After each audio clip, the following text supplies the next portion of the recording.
Good evening and welcome to the regular council meeting for November 10th, 2021, and we're beginning at 6:01. And at this time, I'd like to call to order that meeting. Item 2 is confirmation of agenda. Are there any emergent items from any of the councillors for tonight's meeting to be added to the agenda? Anything at home? No administration?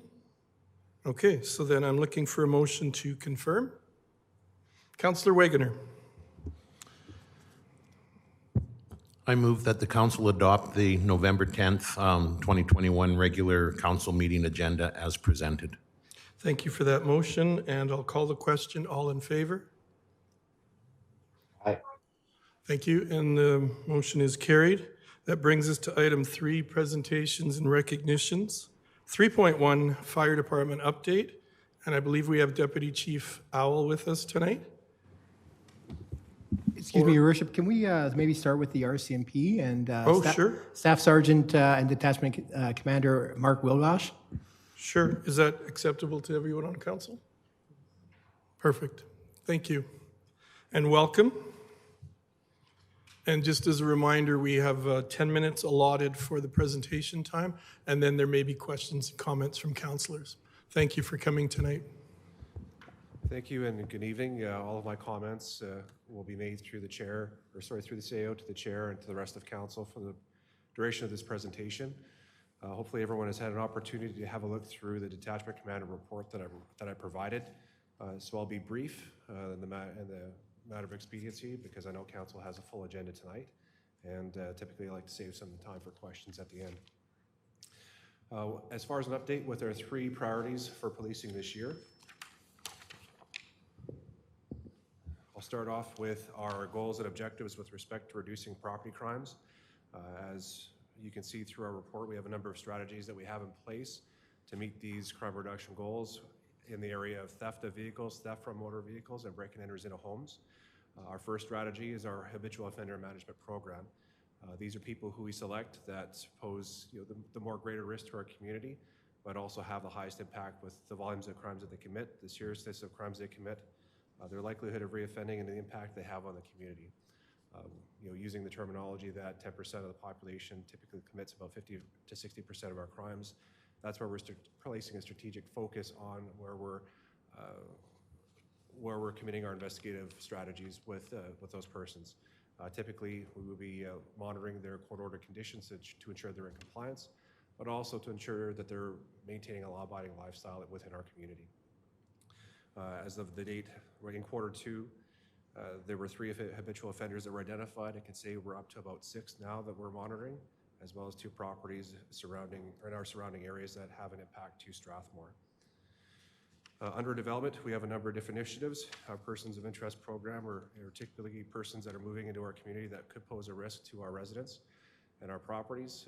We identify persons through information sharing with neighboring police agencies, community corrections, as well as adult probation to ensure that we're aware of who's in our community, and again, making sure that they are aware that we are aware that they're here, and of course, we want everyone to enjoy the amenities that Strathmore has to offer, while at the same time, again, maintaining a law-abiding lifestyle.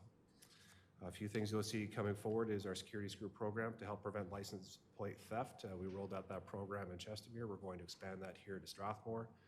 We'll have select businesses in Strathmore that will also carry these fasteners where anyone who wants one can have a security screw installed on their license plate, and you don't have to worry about either having a phone call in the middle of the night from the police saying, we found your plate, or you're randomly stopped perhaps out one evening where it's noticed that you have a plate that doesn't belong to you that's been swapped out with your vehicle.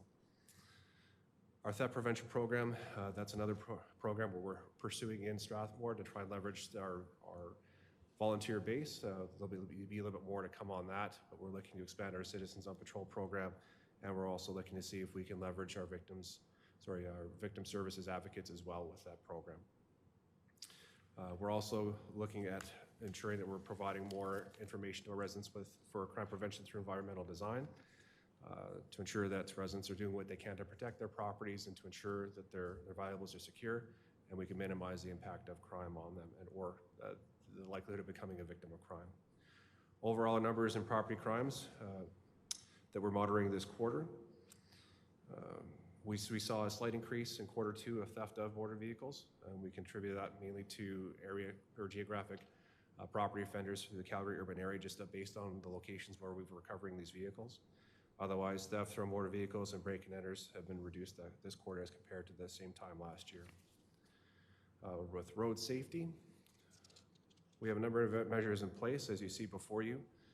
We deploy our regular traffic and safety enforcement initiatives, as you'll see the numbers that are before you, as well as our check stop program, which is starting to yield results, and you'll see more check stops through this quarter and into the holiday season, both inside of Strathmore and in our rural areas. Our Bar Walk program will be moving forward, and we'll look to have more presence in our licensed establishments. First, to ensure that everyone is voluntarily complying with our health measures, but number two, to ensure that people are making the right plans to ensure that they have a safe way home. Another initiative we have under development is our Enhanced Road Safety Program, which will see enhanced shifts on our roads to ensure that we're addressing distracted, aggressive, and impaired driving patterns within our community. And the whole purpose is, again, road safety, reducing our overall collisions and injury collisions, but again, increasing presence to deter other crimes in our community. We look at our collision comparisons this quarter as opposed to the last quarter from the year before.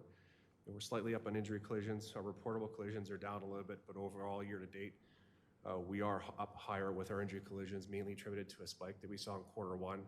We're noticing intersection collisions and distracted driving are our main drivers, so those will be areas we'll be focusing on. And last but not least, our community engagement.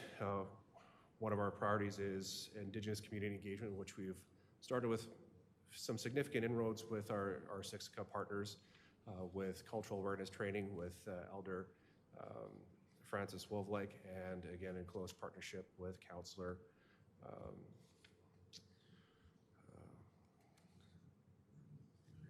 Ruben Breaker. Thank you, Your Worship.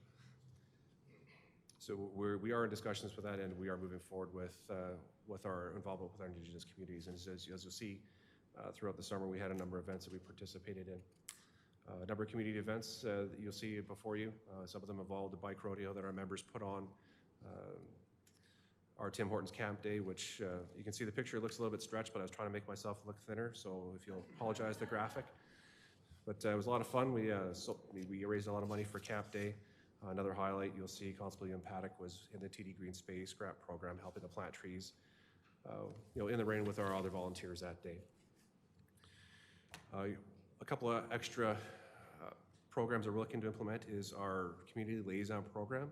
Now, we selected a number of community groups within Strathmore and our surrounding areas, really to enhance our community engagement, to create, an avenue of communication between these groups and our members. First, to hear back from our various groups about what their perceptions are around crime and community safety, to answer any questions or concerns they may have, and to act as a bit of an advisor or liaison to those groups. And in reverse, we can also relate what we're doing about community safety to them in that manner. It's a way we can engage and consult with our community, and again, that information is fed back to me when we look at creating priorities. We're nearly complete with assigning our members to those positions, and each of these groups can expect phone calls from our members on an ongoing basis, at least on a monthly basis. If anybody in the public or any of our community groups wants to have a community liaison or RCMP liaison, just reach out to me and I'm happy to have someone assigned. And again, a few highlights with respect to some of our Indigenous community events. With respect to this Siksika flag raising ceremony, the Tiny Top powwow that happened on Siksika Day in Kinsman Park, as well as the National Day for Truth and Reconciliation on September 30th, where I was there present myself. Finally, in this report, I've given you some numbers with our calls for service. I've separated our traffic investigations from our total calls for service for the year, because every time a violation is issued, it creates a file, so I don't want to give the impression of artificially high numbers. But our calls for service and self-generated numbers you'll see separated. In the first graph that you'll see, so far this year, we're down about 22% on that respect. However, we look at our traffic investigations and files, they are up slightly this year as well. That is my report, and hopefully I've left enough time for questions if there are any. Thank you very much. Questions or comments from councillors? Councillor Peterson? Thank you, Your Worship, and thank you, Staff Sergeant, for your report. My only question is just speaking about your community liaison plans. One of the things that FCSS has seen in the community is this very sharp rise in stress and mental illness and related issues, and I'm sure that your organization is facing the same thing. Do you anticipate that we'll be able to set up some kind of a community collaborative around that issue, or I'm sure you already have something in mind? We did have, correct me if I'm wrong in the name of the group, but Strathmore, Wheatland Addictions team, the SWAT team, that's handled through FCSS and through the town here. We have a liaison assigned to discuss issues surrounding addictions and mental health. But again, through our members, our members do live in the community. They are sensitive to the needs of our residents, and certainly through difficult times, they do try to take as much time as possible to be as sensitive to the needs of our clients when they encounter them. Thank you. What I've appreciated so far are the statistics you provide to us. The way it comes to us is so easy to read and to look at and understand, and I've very much appreciated that when you've done that. So that's, kudos to you. The only thing I would want to ask you is, and I don't want to put you on the spot, but to the average person who might be at home sitting right now, and they might not see this yet till it's made public, what would you say to the age-old comment that crime is out of control in Strathmore? Is there anything you might be willing to offer verbally right now if anybody's watching at home? What have you noticed? I can say overall, our crime groups are all on a downward trend. Just to look at our year-to-date statistics from January to October as compared to the same time frame last year. I know last year we also saw reductions, but overall, our total property crimes are down by 20%, excuse me, and other criminal code offenses are down by 25%. So I can see that there's a continuing downward trend. We're working aggressively to make sure that we're focused and strategically placing a strategic focus on our problematic areas and try to be proactive in identifying what crime trends might be coming towards Strathmore to ensure that we minimize and hopefully reduce and hopefully eliminate the impact that might have. Overall, Strathmore is in great shape. Strathmore is a safe community, and crime is not out of control in Strathmore. Like I said, it is a safe community, and our crime numbers are coming down. I know that comes as words of little comfort to somebody who may have had their vehicle stolen or perhaps an item of property taken from them. But for the community at large, Strathmore is safe, and for victims of crime, we work hard to ensure that we solve the crimes that are committed, and again, support victims of crime through the various measures and support programs we have. Thank you very much for that. And a quick question to administration, Mr. Legore. I've heard SWAT mentioned a couple times, once in one of our reports and then tonight, but it was my understanding it disbanded this June. Is that, remember, I believe former Councillor Corbeil made a comment that they were in May or June, they were looking at dispersing the funds to, I believe, the overnight shelter and another group. Three groups? That came forward in April. April, can we check on that? We can check on that. That was my understanding, but I've never had an update. Okay. Okay, thank you. And thank you very much for your report. Anything from home? Oh, Councillor Montgomery, I see your hand up. Thank you. Thank you very much. And I just wanted to thank the Staff Sergeant for this report. I've never seen a report this comprehensive and with this level of information, so I really appreciate it. I think that the community liaison program, that sounds like a good idea, and I'm really interested to see where that's going to go. And finally, I just wanted to thank your members for their involvement in the tree planting. It was really great to see them out there. It was actually surprising to see them out there. When they arrived, everyone was looking around to see who they were going to be arresting, and instead they grabbed a shovel and started planting. So that was really neat. Thank you. Thank you for that. Any other comments? Seeing and hearing none, thank you again for your presentation and all you've done so far. We really appreciate it, and it's been, like I said, it's just a breath of fresh air to have you on board, and we've seen already some real changes, so thank you. Thank you, Your Worship, and thank you, Council.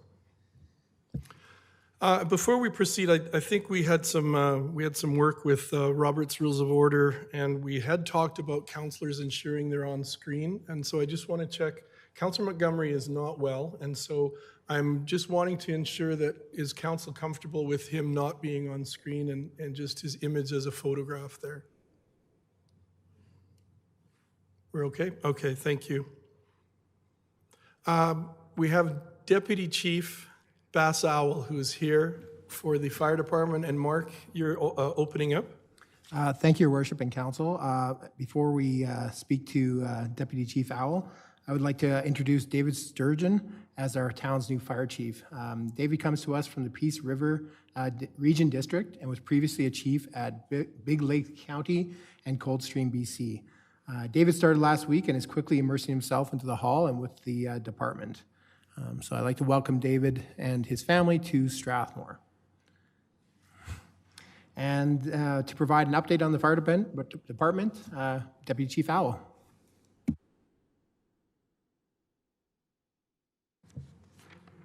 Thank you and welcome, Deputy Chief. Thank you very much, Your Worship, and through Your Worship to the rest of Council, congratulations on your wins in the last election. I just wanted to provide a brief overview of the fire department in current state as to where we are.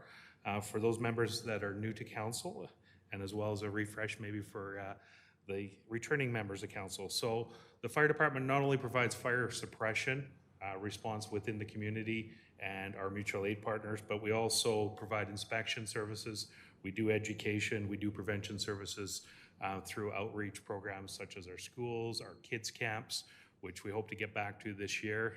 We weren't able to do due to COVID, but it's something that's near and dear to our heart. We also provide some specialized services such as ice rescue services and swift water rescue services within the community and surrounding areas. And as well, I think it's been mentioned to Council, but the fire department also provides medical first response to the residents of Strathmore in conjunction with the ambulance service, or when an ambulance is not available in the Strathmore area, we provide first response. So that's kind of just an overview of what the department does, as well as supports many community functions. You'll see our firefighters out there supporting community events, just as our friends in the RCMP have been seen in the pictures.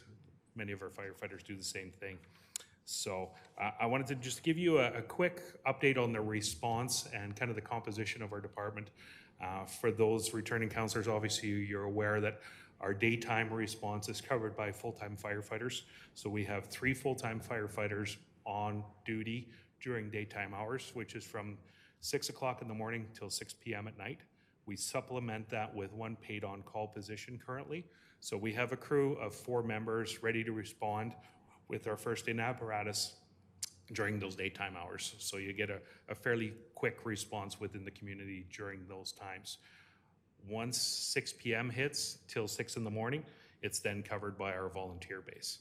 So that takes a bit of time for members to respond from home or whatever they're doing. So typically you're going to get a little bit of a delayed response. On average, it's taking us between 8 to 10 minutes to get enough members to the hall to respond with a truck.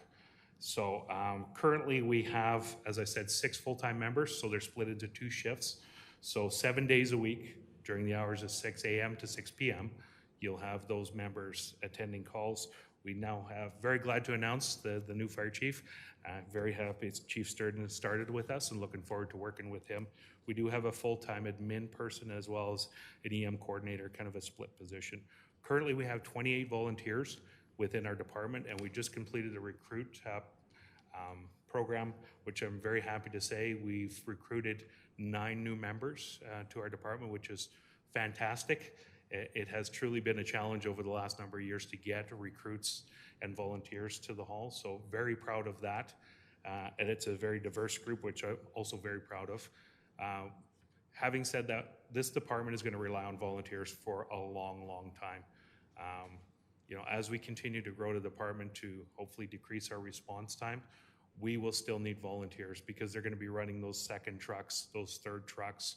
So the town of Strathmore heavily relies on volunteers.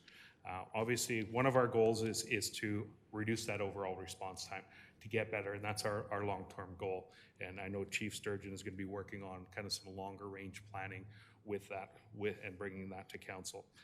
One of the goals for this year is to continue enhancing our fire department culture.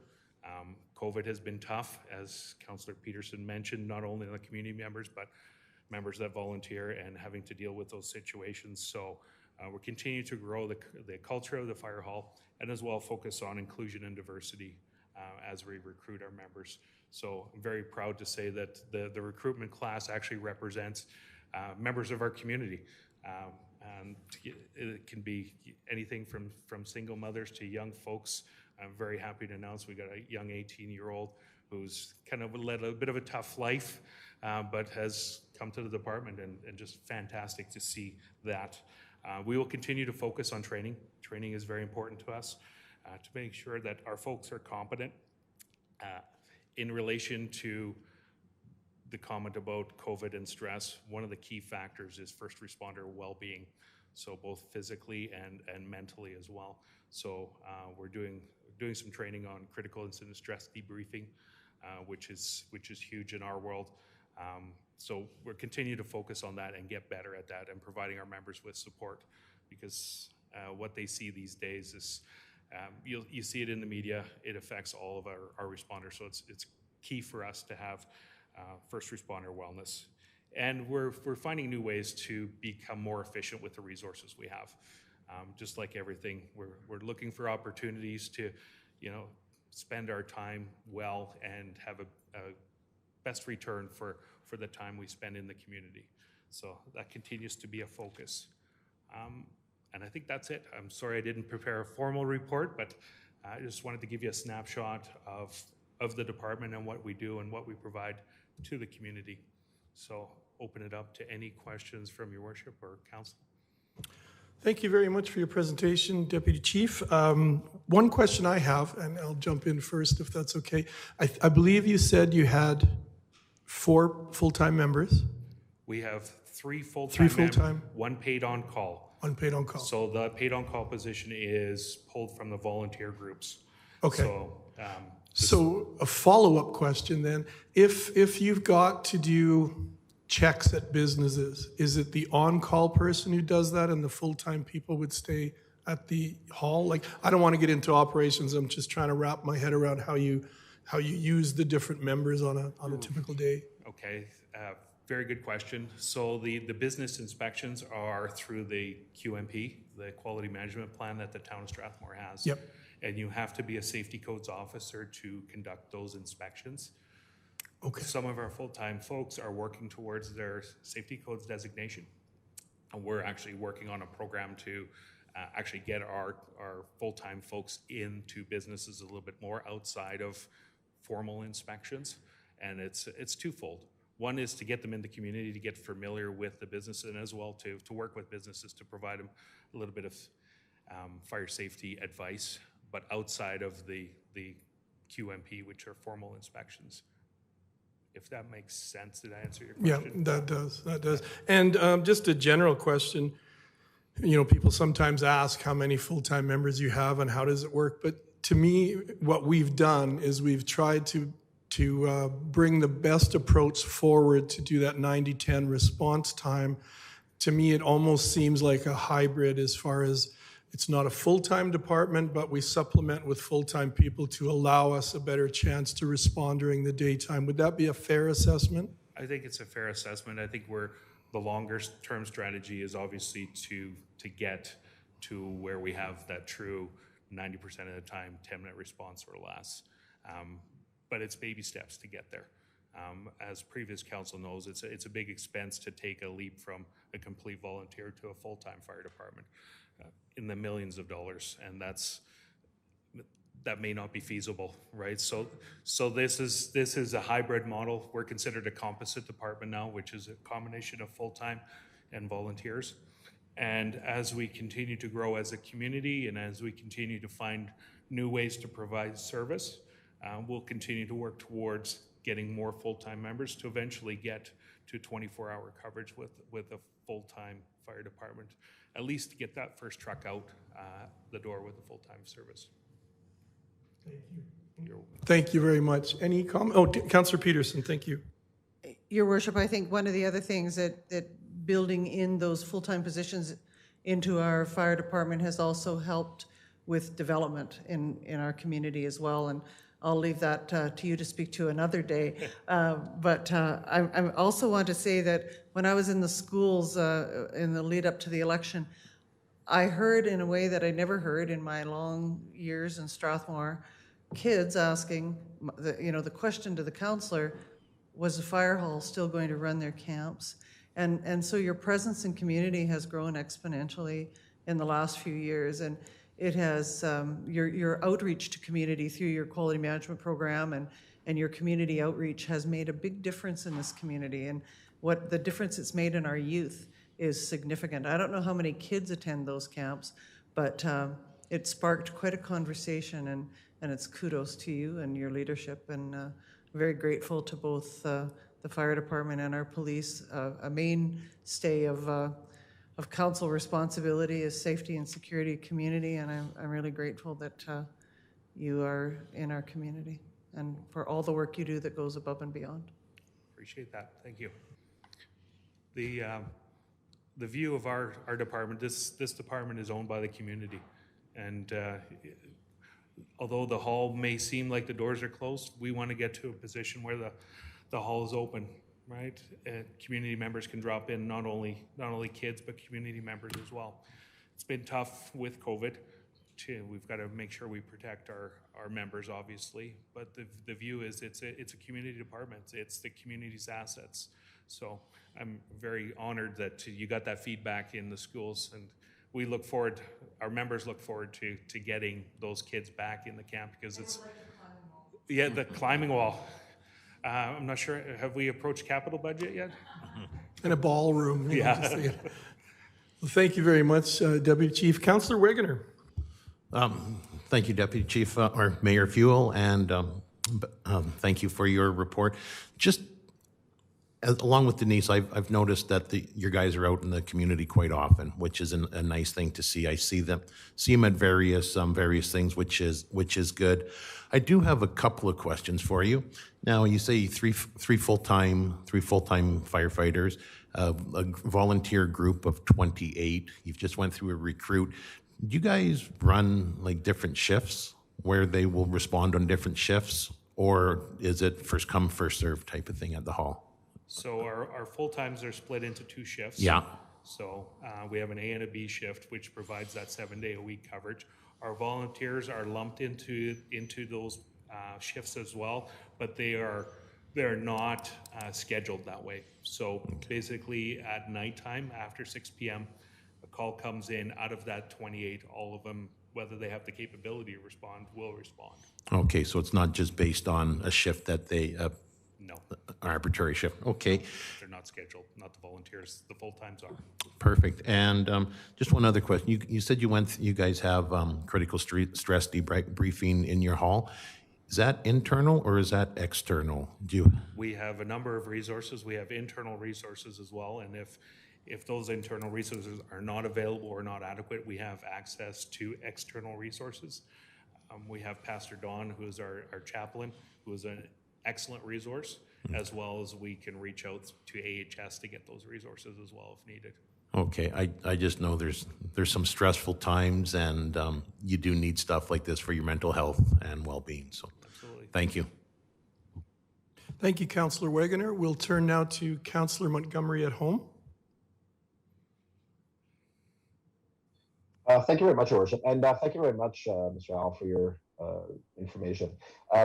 Something that, and I wanted to thank you as well for fulfilling those requests for information about the calls and whatnot. I appreciate that, and I have people in the community that are quite interested in, let's say, how the fire service operates in town here. One question that I have, or maybe you could provide me some information on this.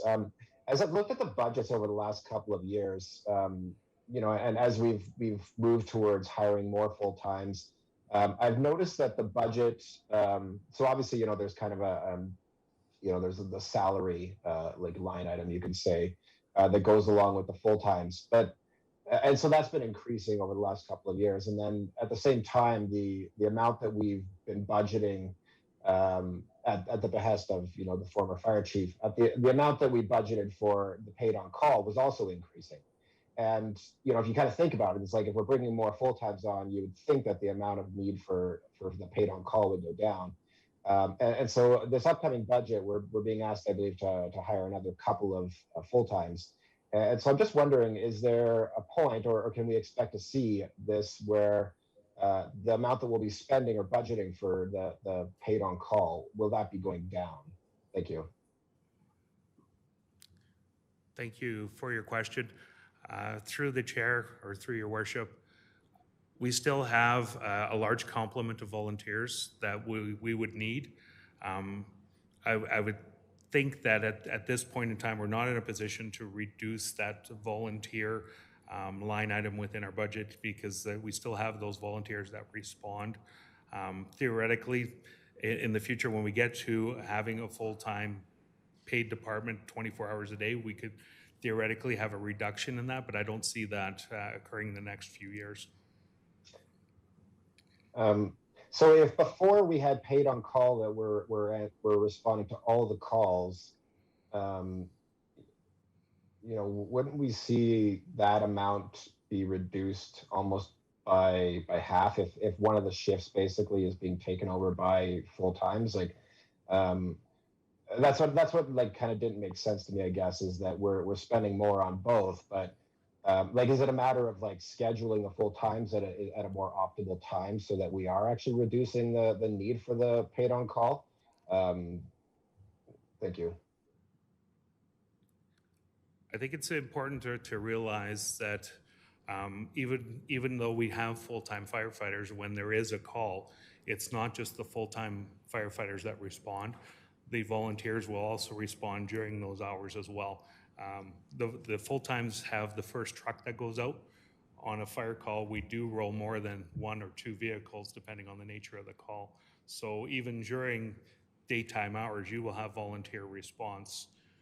So I think that's critical to maintain.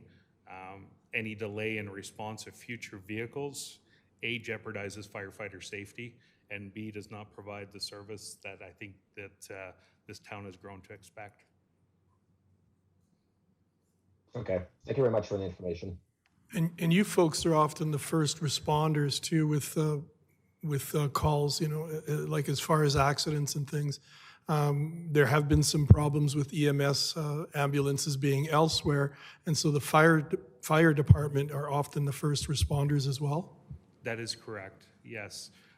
We participate in AHS, the Medical First Response Program.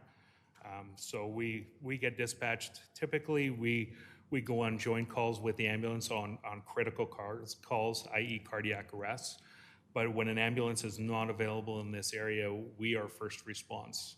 And I would say that the trend over the last number of months has been there's an increase in those type of calls where the fire department is heading out the door first and getting on scene before an ambulance arrives. I think it's no secret in the media with the challenges that AHS has had with ambulance response. So when that ambulance is not available, our crews will attend and be first response and do what we are able to do with our training. Yet they assured us there would be no degradation of services. Interesting. I'll go now to Councillor Wiley.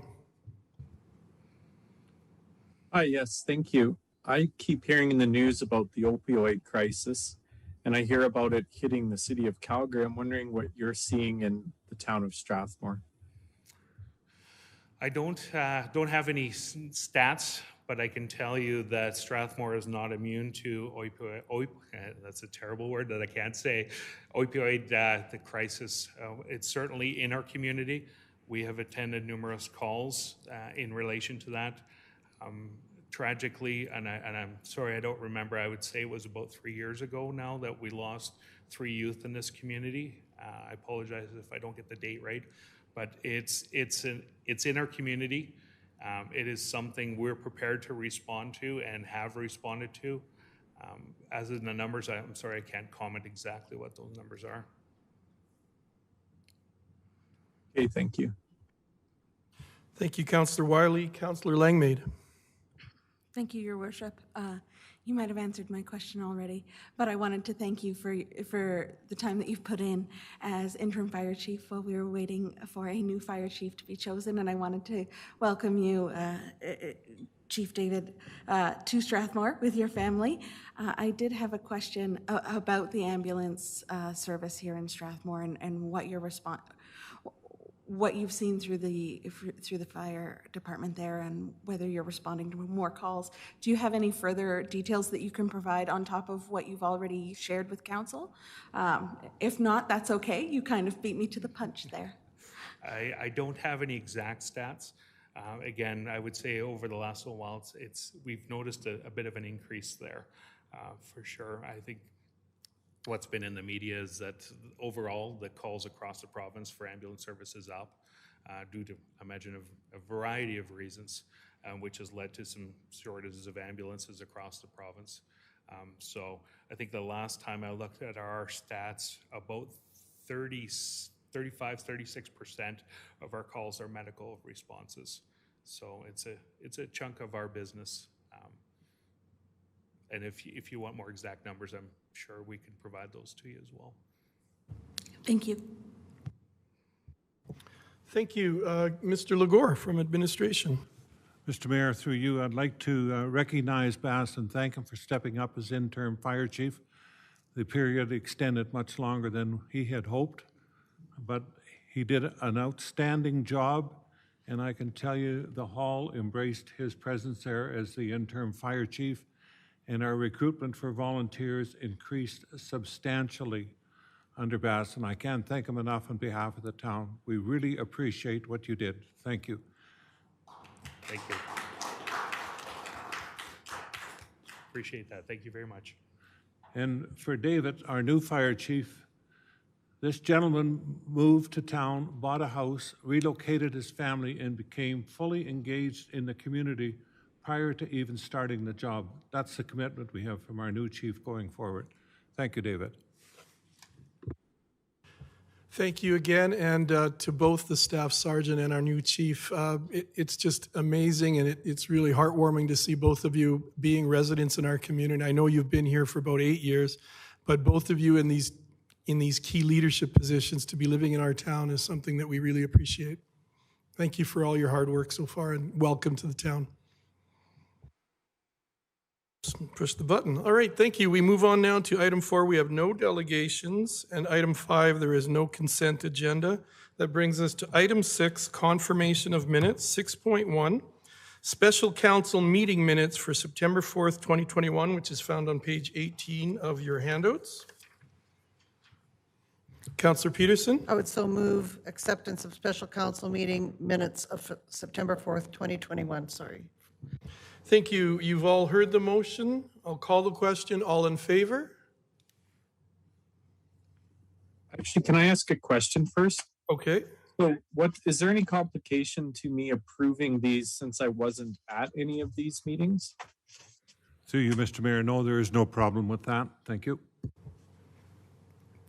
Okay, so does that help, Councillor Wiley? Okay, I'll call the question again just for clarification. All in favor? Aye. And that's approved. That brings us to 6.2, special council meeting minutes for September 15th, 2021, page 21. Councillor Montgomery. Sorry, Deputy Mayor Montgomery. Thank you very much. I will move the September 15th special council meeting minutes as presented. Thank you. You've all heard the motion. All in favor? Aye. And that motion is carried.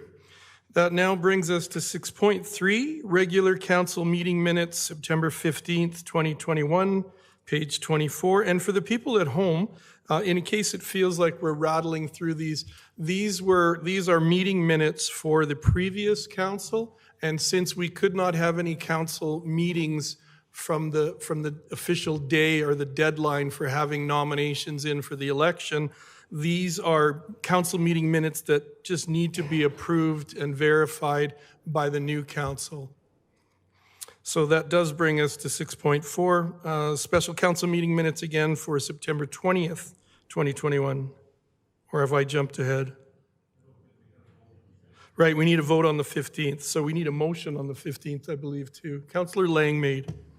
I move that council adopt the September 15th, 2021 regular council meeting minutes as presented. Hey, you guys. Yes? I'm sorry. The trials of home zooming. So I guess I'll call the question. All in favor? Aye. Thank you. And Mark, it still will never get old for me. 6.4, special council meeting minutes for September 20th, 2021, page 31.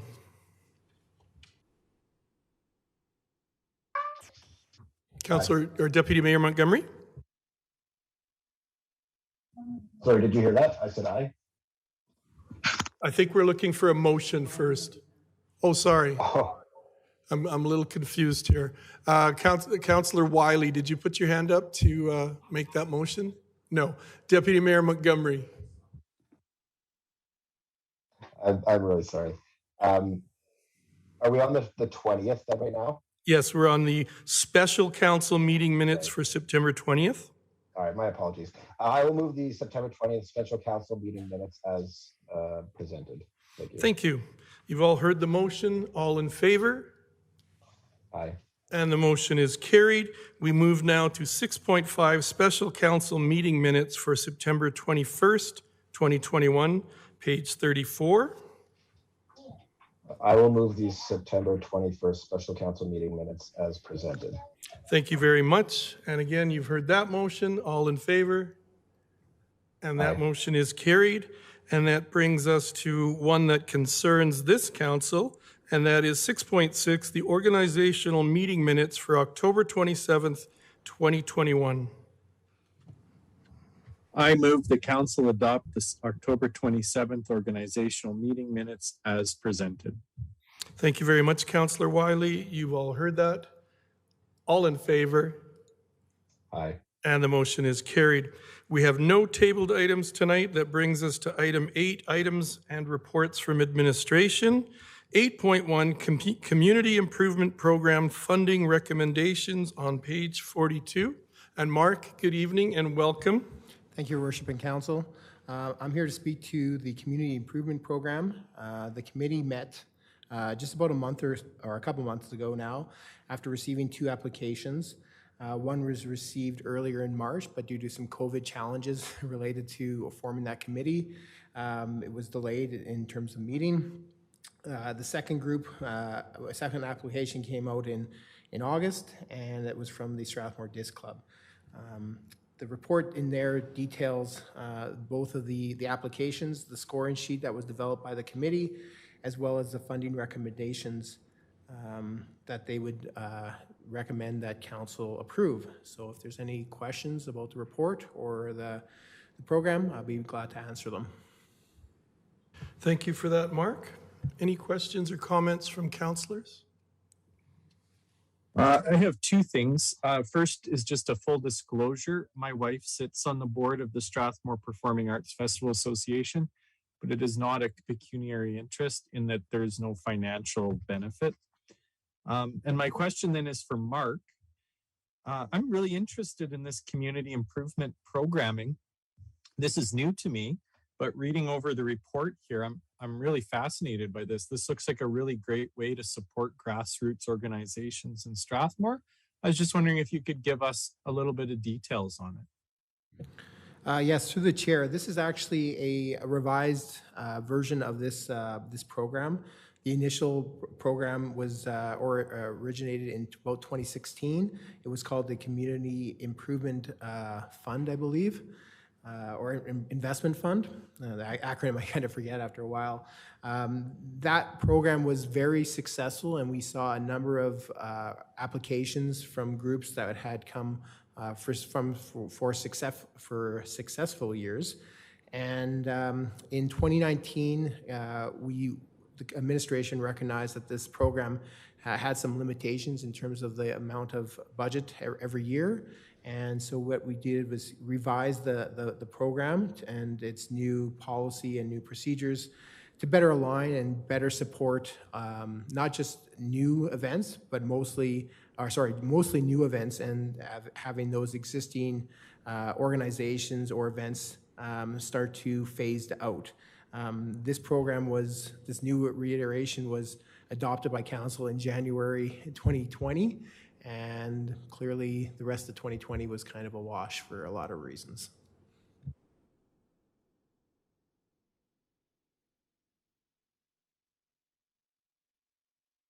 Councillor Wiley, any further follow-ups?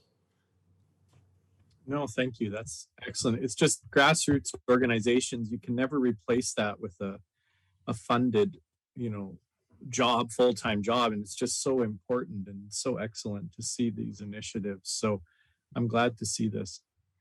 Thank you, Councillor Wiley. So is any councillor prepared to make a motion concerning the recommendations regarding these two groups? I move the council. Okay, thank you. To me? Yeah, go ahead, Councillor Wiley. I move the council approve the following funding through Community Improvement Program: $2,920 to the Strathmore Performing Arts Festival Association and $3,000 to the Strathmore Disc Golf Club. Thank you for that motion. Is there any discussion on his motion, Councillor Councillor Peterson? I'm so used to looking to my right to see Councillor Montgomery. Thank you, Your Worship. So I'm not, so just speaking to the motion, is there still money left in this fund, Mark? Through the chair, yes, the 2020 budget was not touched for obviously during the first wave of COVID. And to date, the committee's we've only received 2 applications, and we actually just received a 3rd one yesterday. So that budget line hasn't been touched until now. That's a good question, because if there are any groups that are still hoping to, is there a deadline for this year that we could give them through today's public meeting? There's no deadline, Your Worship. We tried to phase this in 2020, and obviously our timelines and stuff didn't work out that year. So I think we're going to have to re-examine those things. But right now we're accepting applications for events that would start in early 2022. Thank you for that. So we have a motion on the floor, and I'll call the question. Councillor Peterson? Did you want to follow up to that? Another question. Oh my goodness. So I was wondering, with your experience in 2020 and previous to that, there's been iterations of this policy. Do you anticipate any changes to the policy upcoming through what you've learned, and especially through COVID and just prior to that when you were working throughout the process? Through the chair, I think what we saw from the previous reiteration and now the current one is, as I explained to Councillor Wiley, is that we hope to provide more support for new and funding new organizations or new events. Those sort of, the new policy that was adopted by Council, I believe has a limit on 1 or 2 times that an ongoing organization can reapply for this, with the goal is that we would always have some money available for a new event from on a year-to-year basis. So unfortunately, we haven't had a chance to experience that with 2020 being a complete washout. So I guess we'll see how next year goes, and hopefully, knock on wood, that we can get back to some normal events and normal funding for our support organizations. So, Mr. Pretzoff, when I was reading through the minutes and looking at the very judicious comments and scoring of the chosen groups, is it correct that I assume that you're looking for a very participatory process in what you would consider upcoming? So sort of not sort of the stationary types of programs that we were used to before, but a highly participatory process in new applications. Yeah, through the chair, I think ultimately the goal of this program is to support events, organizations that help raise not the standard, but just raise the experience for the people and the lives of Strathmore here, and events that can engage our citizens as well as provide them with different opportunities that we can't as a town or that other organizations can't. I think those would be received very favorably. Thank you, Councillor Peterson. Seeing no other questions or comments coming from anyone, I'll call the question. All in favor? Aye. And that motion is carried. Thank you. And thank you, Mark, for your presentation and your ability to answer those questions. 8.2, Strathmore and District Curling Club Lease Agreement. Thank you, Your Worship. So I'm here to speak to a new lease agreement with the Strathmore District Curling Club. The previous agreement had expired, and it did offer an opportunity for renewal, but administration identified some oversights and some things that were missing in the previous lease. And so when this lease expired, we gave it an opportunity to review it and identify some of the things that were missing, such as a map that was outlined, as well as updating some of the equipment that was belonging to the town or belonging to the club. And the lease, the new 5-year lease, is presented to council. Thank you, Mark. Any questions for Mark concerning the lease agreement? Yeah, first, if there are any questions, I guess we can do questions first. Mark, I have a quick question before we go on. Any improvements to the kitchen? I read the part about the fan and that. If there were ever people running the kitchen who wanted improvements done, that's something that would come to us or would come to their board, their management group? Your Worship, those would come to administration. We do have some funds available for the general upkeep of the building. The kitchen equipment and that sort of stuff is a responsibility of the town. So we would work with the club, or in this case, the club, and to determine if they have some recommendations or some things they want to improve upon. If our budget supported that, then we would proceed. If it didn't, then obviously we'd have to come to council for additional funding requests. Thank you. And my second question, while I have you here, not so much with the lease, but have you heard of, I know we're going to be discussing the various committees tonight, one of which is the sustainability one, which, we have some questions about various things. But do you know of any curling clubs that are using solar panels to help offset electrical costs? I know the town pays the utilities for the curling club, but have you heard anything like that? Through Your Worship, we pay a portion of the electrical costs. I'm not aware of any specific curling clubs that have that sort of green initiatives. I know the City of Airdrie has a substantial solar panels upon their main recreation center at Genesis Place, I believe. I'm not, like I said, I'm not aware of the small curling clubs unless they're combined with a major center. Okay, thank you very much. Questions from the other councils? Deputy Mayor Montgomery? Thank you. So Mark, you answered my one question, which was just what changes to the lease were needed. The other question I had is just whether the curling club is responsible for or in control of the use of the parking lot. Through the chair, yes, the lease, and that was what was missing in the 2017 edition, is that the curling club is in addition to their lease of the building, they are also well, I shouldn't say responsible. They also have the ability for that parking lot that's outlined in, I think it's Appendix A. Okay, thank you. And I have a motion ready if you'd like, Your Worship. Thank you, Deputy Mayor. I'd love to hear it. Thank you. I'll move the council approve the 2021 lease agreement with the Strathmore and District Curling Club as presented. Thank you for that motion, and I'll call the question. All in favor? Aye. And that motion is carried. Thank you again, Mark. Thank you, Your Worship and Council. And that brings us to 8.3, the Strathmore Handybus Association MOU, which is on page 111. And Mr. Teedy's not here, but I believe Mr. Legore is going to introduce the topic to us. Through you, Mr. Mayor, this has been a long process getting an MOU in place with the Handybus Association. Mayor Fuel, Mel Teedy, and myself met with 2 representatives of the Handybus Association today, and we finally have agreement on the MOU that is before us, with one exception. under 5.1, they would, or sorry, 1.5, they would like to take the voting member to a non-voting member.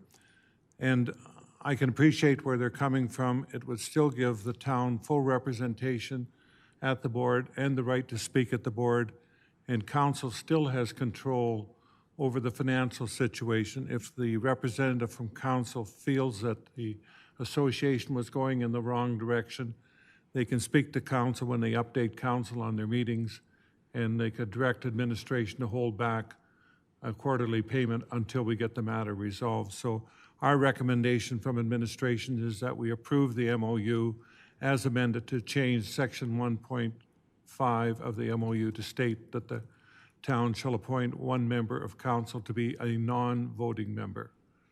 And with that, I'm prepared to answer any questions. Thank you, Mr. Mayor. Thank you, which brings me to that topic. I'll go to questions first. Questions from councillors. Deputy Mayor Montgomery.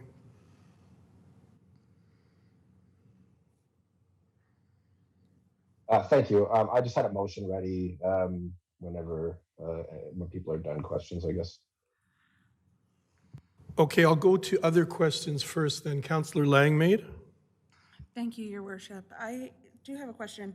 And the first section here under whereas section B, there is one, it appears to be a typo, but two, there's a discrepancy between the number stated.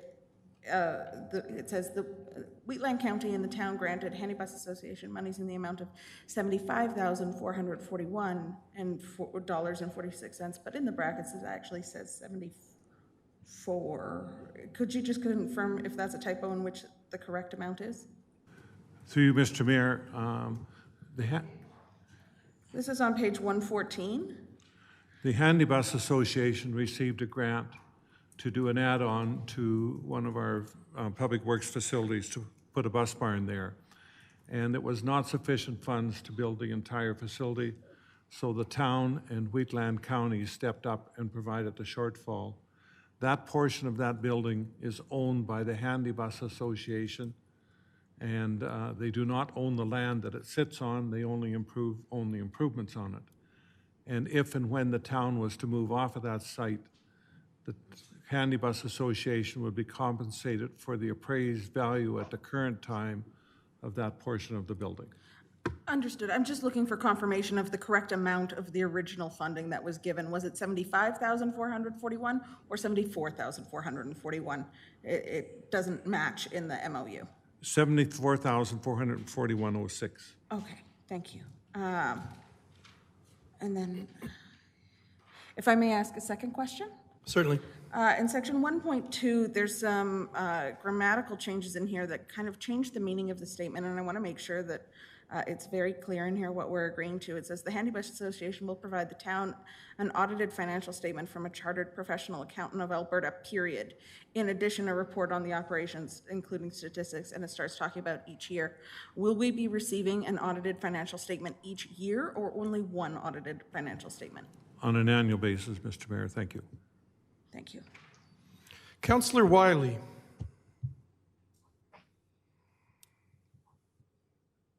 Thank you. I'm walking into things here. It looks like this agreement's been going on since 2009. I was just wondering if someone, I guess it would be Doug Legore, could just go over and explain exactly what does the Handy Bus Association do for Strathmore, if they could explain that in layman's terms for me. Thank you. Mr. Legore. Through you, Mr. Mayor, it provides an essential service to the community, basically for the transportation of seniors for medical appointments and personal needs that they have. A big component of their service is residents from the lodge, as well as residents within the community and outside of Strathmore within Wheatland County.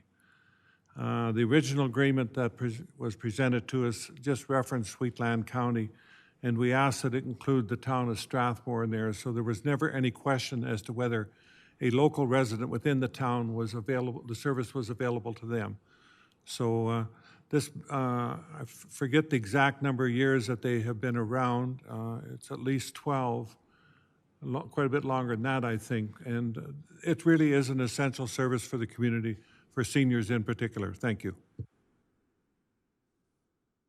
guess the one thing I wish was in this report that I didn't have was just some information on overall usage, some data, some stats, some great looking graphs and charts. Like I see big numbers on the page, and I guess I just don't have enough information that I could understand anyway that showed me what we're getting.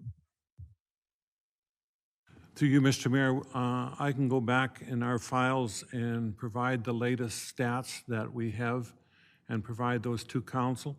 The one thing I want the council caution on the stats, do not try and compare ridership as to what the grants should be or what they are, because many of the people that live in the lodge are county residents that have either moved off their farm or sold their farm. A lot of them still own land in the county, still pay county taxes. So you should not get hung up on whether they're a town resident or a county resident. But we can certainly provide the information on the stats as to the ridership. Thank you, Mr. Mayor. Any other questions, Councillor Wiley? Yeah, something I would like included in the statistics is like what it costs per ride, something broken down to an individual ride. That would be really helpful. Thank you for that. I'll go now to Deputy Mayor Montgomery. Thank you very much. So I'll just make my motion, I guess, and then I can speak to it if you don't mind. So my motion will be, I move to refer this item to the December 8th, if that's the correct date, to have a committee of the whole regarding the handy bus. Yeah, that'll be my motion. And if I can speak to that, this new council, just for this new council's information, I spent 4 years as the council representative to the handy bus, and I spent 2 of those years, well, 2.5 basically, as the association president. So I'm probably the most knowledgeable person about the handy bus and the history of the handy bus. And I would love the opportunity to just kind of fill the rest of council in on the operation and just what we can expect, or what we should be able to expect, from the service, and what we should look to expect from the service. And I think, I certainly think that it'd be a good idea to get into an agreement with them. I don't think that this is the best agreement that we can do at this time. And so I think that it would be beneficial for the rest of council to be able to have an open discussion about the handy bus service itself and what we would like to see for our residents as outcomes from the money that we'll be contributing. Thank you. Thank you for that. I think one of the things we do have to be wary of, and I understand your motion, I think we just have to be cognizant of the fact that for your time on that board, you would have been acting as a board member. So if we can try to keep that hat remembered. I understand that you want to bring this forward for more discussion and more information for new councillors. I totally understand that. A question or comment from Councillor Peterson? Just with regards to the motion, Your Worship, and I am prepared to hear new council and what their thoughts and feelings are, and I understand how it is difficult for new councils, but from a aged council perspective, we've been dealing with this since February of 2021.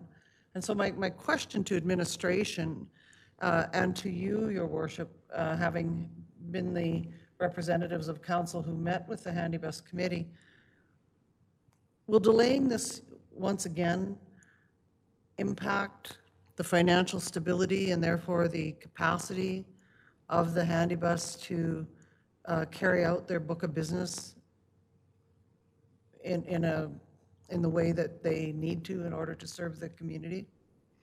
Thank you. There is some concern, obviously, in the community that the service may go away and that people are concerned about the stability, the MOU from the town or with the town. So there is some concern as far as a time frame, as far as when this MOU needs to be signed. That did not come up this morning as far as them needing to have an MOU by a certain time to keep functioning. They do have reserves, but obviously reserves are often used for material, tangible things like vans and buses. But Mr. Legore, if I can turn to you, would it be problematic if Deputy Mayor Montgomery's motion is carried tonight and it comes to December 8th? Will that time factor be a crunch for them? I don't really know that answer. Through you, Mr. Mayor, well, I think it's a time crunch for the town because our last meeting is December 15th, and whether we get it done or not. We've been stretching this out for 10 months now. That'll bring it into 11 months. My recommendation to council would be approve the MOU. If there's issues we have with the handy bus, then let's settle those through our rep that we appoint tonight, hopefully, to the Handy Bus Association. This is very stressful for them. I know it's stressful for seniors in the community, that this service is questionable as to whether it'll continue or not. So my recommendation is we're not going to be dealing with levels of service in this MOU. It's strictly a funding MOU. Let's approve the MOU. And then if we got service issues to deal with them, let's deal with those separately outside of the MOU. Thank you. Deputy Mayor Montgomery. So as some people are probably aware, if you watch council meetings, I gave quite an impassioned speech last term, about a month or so ago, about this issue.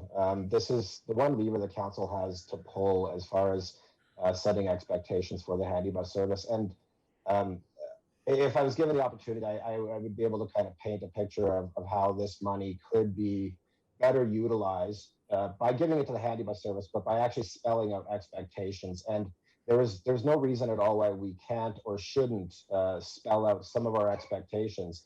One of the problems, I guess, I'll say when the association came to present to us actually at the the Wheatland Regional Partnership meeting, they presented some numbers that basically demonstrated that if we the town were to give them $175,000 for this year, we would actually be giving them about a $90,000 surplus surplus for this year alone. And that's when we're seeing the cost per ride, to Councillor Wiley's point, the cost per ride based on just the funding we're giving them, never mind all the other funding that they get, we're paying over around $100 a trip. Okay, and that means for an in-town trip where somebody calls the handy bus and gets a ride over to the grocery store and back, they're paying $15, which is what a cab would charge. But then on top of that, the town is also paying $100 on top of that. So it's not the most efficient or best way to use the money, and that's one of my concerns, and that's something that I would like the council to actually sit down and discuss and say, hey, rather than giving them a giant surplus and then charging our residents the same that a taxi would charge, why don't we actually sit down and say, hey, we want some of this money to be used for subsidizing the actual cost of the rides for our residents. So I want to be able to have a discussion where we're actually looking at the interest for our residents. The handy bus service is in no way insolvent or approaching that. They have hundreds of thousands of dollars in their reserves, which are used for operations. They have separate money that is used for capital purchases like vans, which they have a brand new fleet. There isn't a van on the fleet that's probably more than about 4 years old at this time. They're all under warranty still. There's no threat at all to the handy bus not getting this agreement right now. And it's true, we actually should be talking in camera about some of what has gone on with the handy bus, to be honest. But there's a reason why the previous council, after this being kind of going on since February, there was a reason why the previous council actually kicked this down the road for this council to look at, so that we could actually have a close look at it and actually weigh in and decide what we wanted to do with this. It's a huge amount of money. If you look at what so one of the problems has been the lack of information that's been coming from the handy bus, and that's in the face of requests, actual direct requests from council members for things like statistics, what the board makeup is, Even just asking them what is their plan for the money. And if you look at like what these other organizations that applied for money from the CIP program, where they are only asking for $2,000, $3,000, and look at the level of like information they're giving us. And other organizations that want, like just small amounts of money, $5,000, $10,000, they give us everything that they possibly can to show us what's going to happen with the money, where it's going to go. And so that's why at this point in time, the Handy Bus Association, this MOU is not ready. And I'm saying that as somebody who sat as the council rep for 4 years, as the association president for 2.5 years, where I kept getting voted in by the association, by the board, who knew that I had the best interests of the association and the residents. More importantly, the residents. I have the best interest of the residents at heart. And that is why I'm asking the council to have a meeting where we can actually have a full discussion and actually take a look at the MOU, make sure that it's doing what we want, make sure that the association is going to use the money for what we want. And again, there's no rush. Thank you very much. Thank you, Deputy Mayor. If I could ask a question of administration, rather than having this come to the December 8th Committee of the Whole, which is obviously a little longer than, could this come as an in-camera item to the December 1st meeting with the concept of coming out of in-camera then to vote on the MOU? That would be earlier than the 8th. It would still involve in-camera to collect information and discuss, but we wouldn't be putting it off to December 8th. We'd be doing it on December 1st. Is that doable? Through you, Mr. Mayor, December 8th is not a Committee of the Whole meeting. We would have to schedule that as a Committee of the Whole. And I don't know that this is an in-camera item. This is something that needs to be discussed in public. It should be in public. We know there's a lot of questions on it. We can talk to the Handy Bus Association and see if they're prepared to come to a meeting. This is what they've kind of presented, and I'm not trying to threaten council or anything, but this is kind of what they presented, that this is our last kick at it. We just want an agreement. They want to work as a partner with the town. If there's service issues, to me, those are outside of an MOU that we need to work out. It sounds like it's moving to a funding issue too, as to whether Deputy Mayor Montgomery feels that the amount. Yeah, I hear what Councillor Montgomery is saying. I understand and respect what he's saying about it's a funding issue. The way it's currently operating is that they're using reserves to provide the service. And by depleting those reserves, they will not have any money left for bus replacements. And that could be the end of the service, or they'll be standing here with their hand out for council for money for a new bus. We're the principal provider of funding for that. Wheatland County does not provide anywhere near what the town is providing for this service. Thank you. And just a quick question for clarification. The reason the 8th is not a Committee of the Whole meeting is because we haven't set the Committee of the Whole meeting times and dates procedurally? To you, Mr. Mayor, we no longer have committees of the whole unless there are special requests. Okay. And if you want to change December 8th to Committee of the Whole, we could do that. It would still be at 6 o'clock in the evening. It's council's direction, whatever you wish. Okay, I guess I'm just trying to help Deputy Mayor Montgomery with the motion, and that might be if he wants this brought back and discussed, and it's a public discussion. I guess we can either do it now, but a lot of the councillors don't have necessarily a lot of the information. So, Deputy Mayor, you might want to refer this to the December 1st meeting, and it would be a full public discussion on the MOU and all of that. Does that make sense, Deputy Mayor? Yeah, my understanding was that like a committee of the whole could be called at any time. Like we could say right now, I move to enter in the committee of the whole, for instance. And so I thought it could just be part of a regular council meeting. But my intent for having it, kind of, I guess, a bit later was so that they could actually have time to collect the information that I think we need, as far as like statistics go for the year, like the most up-to-date statistics. We need other information just about the board and like there's a whole list that I've kind of submitted a couple of times now as far as things that I think that council needs to have a kind of a complete picture. And the issue with kind of passing it and then saying afterwards, like we want to talk about the service. There's no mechanism that I can see in the MOU. It basically says we'll agree to this funding level for 4 years, and there's nothing in there about if we don't like what's going. And it even says that it's up to them at their sole discretion what constitutes an effective service. So there's nothing in there that I can see that actually gives us a mechanism to stop payments. And even then, if we don't actually agree on what we want from the service, then how can we actually say that there's a point where we should stop funding? And that's what I'd like to spell out. I would like to spell out some actual parameters for the use of the money, and that's the whole point of the meeting, I guess. So if it has to be December 1st, I guess that's fine. But yeah, I guess. Yeah, I guess I'm just wondering. I'm just wondering. There's no meeting on the 17th.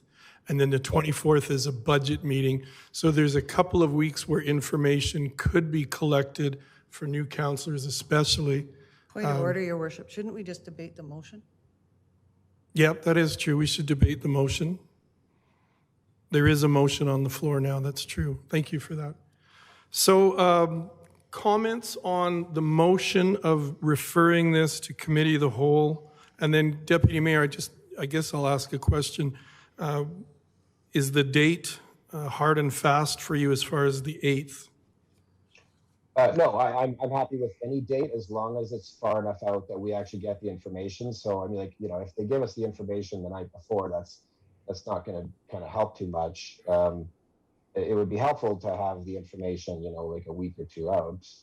But I'm happy with any date where we can actually just have a proper discussion, and preferably preferably one where it's not going along with the same. I just want to let's sit down, discuss the actual merits of the MOU, discuss what we want to see, and then from that craft our own MOU, and then present it to the handy bus, I guess, for comments. Thank you. Okay, thank you. I'll go to Councillor Langmaid. Do you have discussion on the motion to refer this to a later date? I'd just like to call the question on the motion, please. Okay, thank you. Deputy Mayor? We don't necessarily have to stop on a call. When we call the question, we don't. Mr. Mayor, the question's been called. You vote on the motion. Okay. All right. Thank you. Deputy. Sorry. Point of order. Yeah. I believe everyone has two opportunities to, and I believe I've already spoken enough, obviously, but I believe the rest of council has the opportunity to speak twice. Yeah, I haven't had an opportunity to speak about the motion. When we just reviewed the Roberts Rules of Order, it said that calling it a question does not mean that it goes to the vote. It doesn't automatically stop the discussion. Correct. That's what I took out of the Roberts Rules of Order as well. So we can continue to have discussion on this. Councillor Montgomery has spoken twice. 3 times, actually. Yeah. So I'll go to Councillor Wiley now. Yeah, thank you. Look, I'm ready to be persuaded in either direction. I support Councillor Montgomery's movement to defer this till a later date. I thought when I was going through my package, I thought it was interesting that groups like a disc golf association had to fill out pages and pages and pages of information, provide data exactly where every dollar they spent went, just to get a $3,000 from us. Yet the handy bus, I found the audit in here, but I didn't find information or a breakdown on their budget or on, just a simple questionnaire on what advantages they're doing for our community. It isn't that I have a preconceived notion on this. I just really, truly want to know more about this, what they're doing for our community, and get some financial information. It's just a lot of money, that's all. So you would be, Montgomery's. Yeah, that's what I was going to ask you. I support the motion. Okay, thank you very much, and I appreciate all your comments. Councillor Peterson. Thank you, Your Worship. I am speaking against the motion, and the reason is multi-faceted. First of all, we have been debating this, as I said, since February of 2020. And I know that it's difficult for a new council to come forward and not have all that information, but that information is available. The meetings were public, that they're still public and available, and I know it's difficult to gather up all that information. And Councillor Wiley mentioned that he would like to know more about the handy bus, and I certainly understand that, but we have, had the advantage of seeing multiple levels of information come from the handy bus. Councillor Montgomery spoke to one online meeting, or one meeting where the handy bus was online, where some very bad information came forward, but there was a reason for that. It was because one of the mainstays of that presentation wasn't able to connect to us that night, but the fulsomeness of the report came forward in front of council a short time later, and we were able to see that. That was at the time when the Handy Bus Association had determined that the interests of the handy bus were not being served by the town representative, and hence the change to the MOU, which they have been extremely firm regarding. In my time on council from 2013, in that first term on council, former councillor Blockland was the handy bus representative. He presented at every single meeting of council, and one of the things that I was able to glean from that first 4 years was this understanding to looking at the handy bus audited financial statement at a yearly basis and see that they carried this surplus. It was always concerning to me. And at the front end of that time on council, and Mayor Fuel could attest to this, I questioned Councillor Blockland quite strenuously about why this surplus was in place. And while I was quite thick-headed for a long time, I came to the understanding and the realization that the reason for this was that the nonprofit association that is the handy bus cannot borrow money in the same way that other organizations could, because of the way that they're structured, the nonprofit structure that they have. So they carry a significant surplus, and they dig into that surplus consistently to run their organization. They've run their organization through the town since 2009, but for at least 20 years before that, it was run through the community on a community-based process, but they were unable to continue to do that. So at this time, I think that the best minds in the organization, ones that have been there for a decade and more, some for 2 decades, the best in our administration have come together to do this, and they've come up with a plan. And as CAO Lagore noted, we will always have the option to approve this in budget or not, and that's where our power comes from. And in my understanding, we're not approving a 4-year plan. We would still approve the funding every year. Am I correct in that, in the budget, Mr. Lagore? Through you, Mr. Mayor, that is correct, that it is subject to approval budget on an annual basis. In the election, in my time, certainly when we were presenting, when I was talking to people at Lambert Centre, at Sagewood, and then at Wheatland Housing, the handy bus was the primary concern of community. 25% of our population is over 65. That is not the only population that is served by the handy bus. It also serves a large portion of people with special needs. And I guess that's the reason for the amount of money. That $175,000 is a small amount, really, that we pay in terms of what is actually expended by this organization through their other monetary donations. For one example, the Wheatland Lodge, which utilizes the handy bus a lot for their population, because the average age in Wheatland Lodge is 87 years, and they utilize that a lot, and they pay for the trips through their own fundraising. So they, in fact, supplement the town's undertaking of this project.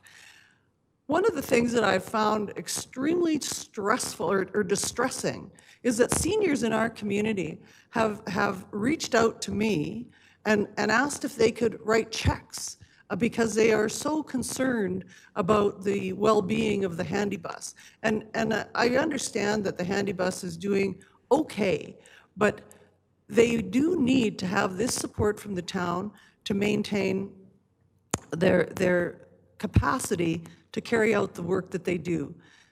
They cater to a huge proportion of community. And I think that $175,000 is not a huge amount of money when I think about what the organization itself puts back in. So on that basis, I am under no consideration would I want to let this go any longer. We've already put this off long enough. From a community perspective, we have created a great amount of distress among the seniors and special needs population in this community, and it's just time to get on with business. There is no information that this council can't glean that is going to change the reality that exists here. Thank you, Your Worship. Thank you, Councillor Peterson. Your Worship, can I respond to that, please? There's a number of things that... Well, I believe you've spoken twice, Councillor Deputy. I know, but I'm seeking... Deputy, I believe that our procedure bylaw allows me to speak to clarify some points. And I would Deputy like to Mayor, Deputy Mayor, I believe we have it in our procedures to speak twice to a motion.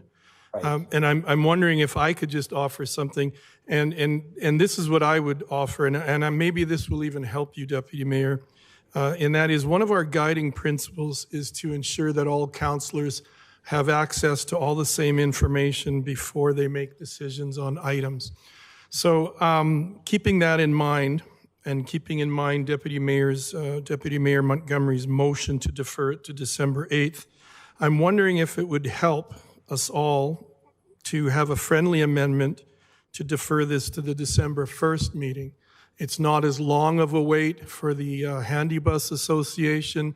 There would be time to bring information to all councillors, and then we could possibly have an MOU discussed, and everything concerning the Handy Bus would be done on December 1st. It would still be time before the end of the year. It's about a 3-week delay, I believe. So I'm going to just throw that out there and see if anyone is willing to offer a friendly amendment to Deputy Mayor Montgomery. Councillor Lang. Yeah, Thank you, Your Worship. I just have a question. Sorry, I rescinded my time. I've changed my mind. Thank you.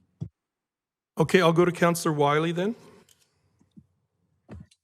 Yeah, so I would like to make the motion then that we defer the decision for the handy bus till December 1st. So you're offering a friendly amendment to Deputy Mayor Montgomery. And I want to just make sure we're following the correct procedure, Kara or Jonathan. So I just want to clarify that the motion is already on the floor and you've been debating the motion. So the motion's actually owned by council as a whole. So you need to look to council for either unanimous consent or to vote on the amendment at this time. So just for clarification, I'm looking for unanimous consent to offer a friendly motion or to... Not to make an amendment, to make that amendment. And if not, then you can proceed to a vote.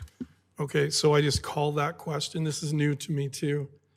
So I just turn to council and say, are you all in favor of offering this friendly amendment to If they are, and if they're not, then you probably want to proceed with a vote. Okay, so I'm just going to... Or there might be discussion. Right, okay, so I'm just going to ask council, are you all in favor of offering a friendly amendment to Deputy Mayor Montgomery to have this referred to December 1st? December 1st, right? That's the friendly amendment, is to change it from the 8th to the 1st. And if we don't get unanimous consent, we go back to the original motion and discuss it? Yes, or you can call for a vote on the actual amendment if that's what you want to do. Okay, so from the looks of it, are you in favor? You're in favor or not? Okay, and you are not in favor? Not in favor, Councillor Wegener? Not in favor. Councillor Wiley? Yeah, favor. In favor of the friendly amendment. Deputy Mayor Montgomery? We don't have unanimous consent. So then it goes back to the original motion, and some of us have discussed twice on that original motion. So I haven't had my second comment, but it's super short. It's just, again, I support the motion to defer the decision only because I would just like to get some more information. It's not that I disagree with everything Denise is saying. The Handy Bus Association sounds very valuable. It's just I, as a new counselor, have not been putting this off since February of 2021. This is brand new to me, and I just want to make sure I'm doing my due diligence. Thank you. Are there any councillors who have not spoken yet that would like to say something now concerning the motion on the floor from Deputy Mayor Montgomery? Seeing none, I'll call. I would like to clarify something though as well, Your Worship. Are you clarifying something in regards to your motion or to previous things said? I feel like there's, just to be diplomatic, I feel like there's a misunderstanding, and my interpretation of the procedure bylaw says that if there's a misunderstanding, then I'm allowed to clarify it. And what I would like to clarify, I guess, is just with regards to a couple of Councillor Peterson's statements. First of all, we were presented, and you'll remember this, Mayor Fuel, we were presented to by Alice Booth and by Florence Vandervelde at that WRP meeting. And those were the two, the president of the association and the treasurer secretary of the association were the ones that presented to us, and their numbers that they presented demonstrated there would be a $90,000 surplus if we give them the $175,000 this year. So that's something that was not necessarily accurate. And I just wanted to be clear that if this is passed, and the other thing, Point of order, Your Worship. There seems to be confusion about whether we can review this quarterly, as Mr. Legore said, or okay, I think we're starting to get beyond Deputy Point Mayor. of order, Your Worship. I would like clarification on whether this can be reviewed quarterly and. Okay, that is a clarification. Then, are we able to review the funding quarterly, or is it once it's passed in the annual budget, it's there? Through you, Mr. Mayor, if the council member, if we ever get one appointed to there, because we have to have an MOU in place first, comes back to council and recommends that council hold any further payments to the Handy Bus Association, a motion of council will stop all payment to the Handy Bus Association. Okay, And I have thank a point you. of clarification, Your Worship. You have a point of I clarification? do. I said in that meeting that Florence Vandervelde was unable to connect in the meeting, and that the information that came through in that WRP meeting was erroneous, and they clarified that when they came before council. Thank you. Well, I'm Sorry, can I ask, they presented a budget to us. It was their budget. How is that erroneous? Can you clarify? I think we have to stay on the topic of the motion that's on the floor now, and we're getting into a lot of back and forth. So I'm going to call the question, which is the question that deals just with the motion to refer this to a committee of the whole meeting to be. Do we need a separate motion to have the December 8th meeting become a committee of the whole? I would suggest that this motion be amended to reflect that you're changing it, if that's the direction, or if you're looking to add a committee of the whole on top of your regular meeting, just so that we're very clear about what it is that council's actually looking for. The other thing that we spoke about when we went through Robert's Rules of Order with Ellie Mina was also providing some clear direction about, in a motion, about what exactly you want brought back from administration at that time. So if there's specific statistics and things like that, I would recommend that you also make a motion very clear about what it is that you're looking for. So right now, the motion stands to just, Deputy Mayor, would you be able, or would someone be able to read back that original motion? Sure. Your Worship and Council, the motion that I have currently states that Council refer the Strathmore Handy Bus Association Memorandum of Understanding to the December 8th, 2021 Committee of the Whole for discussion and review.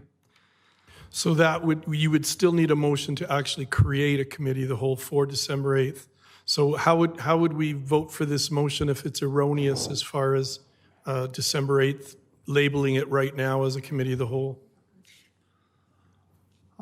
Your Worship and Council, I think I would agree with Kara that I think it would be appropriate to amend the motion. So I would request someone from the council offer an amendment. Is there anyone? Okay, we're going to need some help as far as how to create that amendment then. And Mr. Mr. Legore? Mayor, and further that, the December 8th regular council meeting be reclassified to a committee of the whole meeting, period. Thank you. Is the councillor prepared to make that motion then, following the guidance of Mr. Legore? But also, could Mr. Legore add on there that we're seeking more information regarding statistics and budget and usage? Through you, Mr. Mayor, I would suggest you do a separate motion, and we need to be specific about what information we want, because more information doesn't tell me what I have to provide you with. Thank you. So let's deal with this amendment concerning declaring December 8th as a committee of the whole meeting as part of Deputy Mayor Montgomery's original motion. So Councillor Langmaid, is your light on? Oh, no, it's just a reflection. Is a councillor prepared then to offer that motion that Mr. Legore has helped us craft?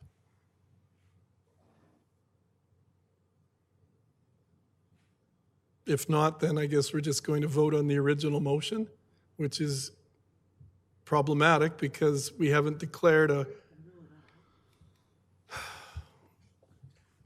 Jason, are you gonna rephrase that? Because if not, I can. Well, I think his motion becomes the property of the council now, so he can't make anything to it, but you can offer an amendment to Councillor Montgomery for that original motion. And are you prepared to do that? Please. I can try. I'm begging you.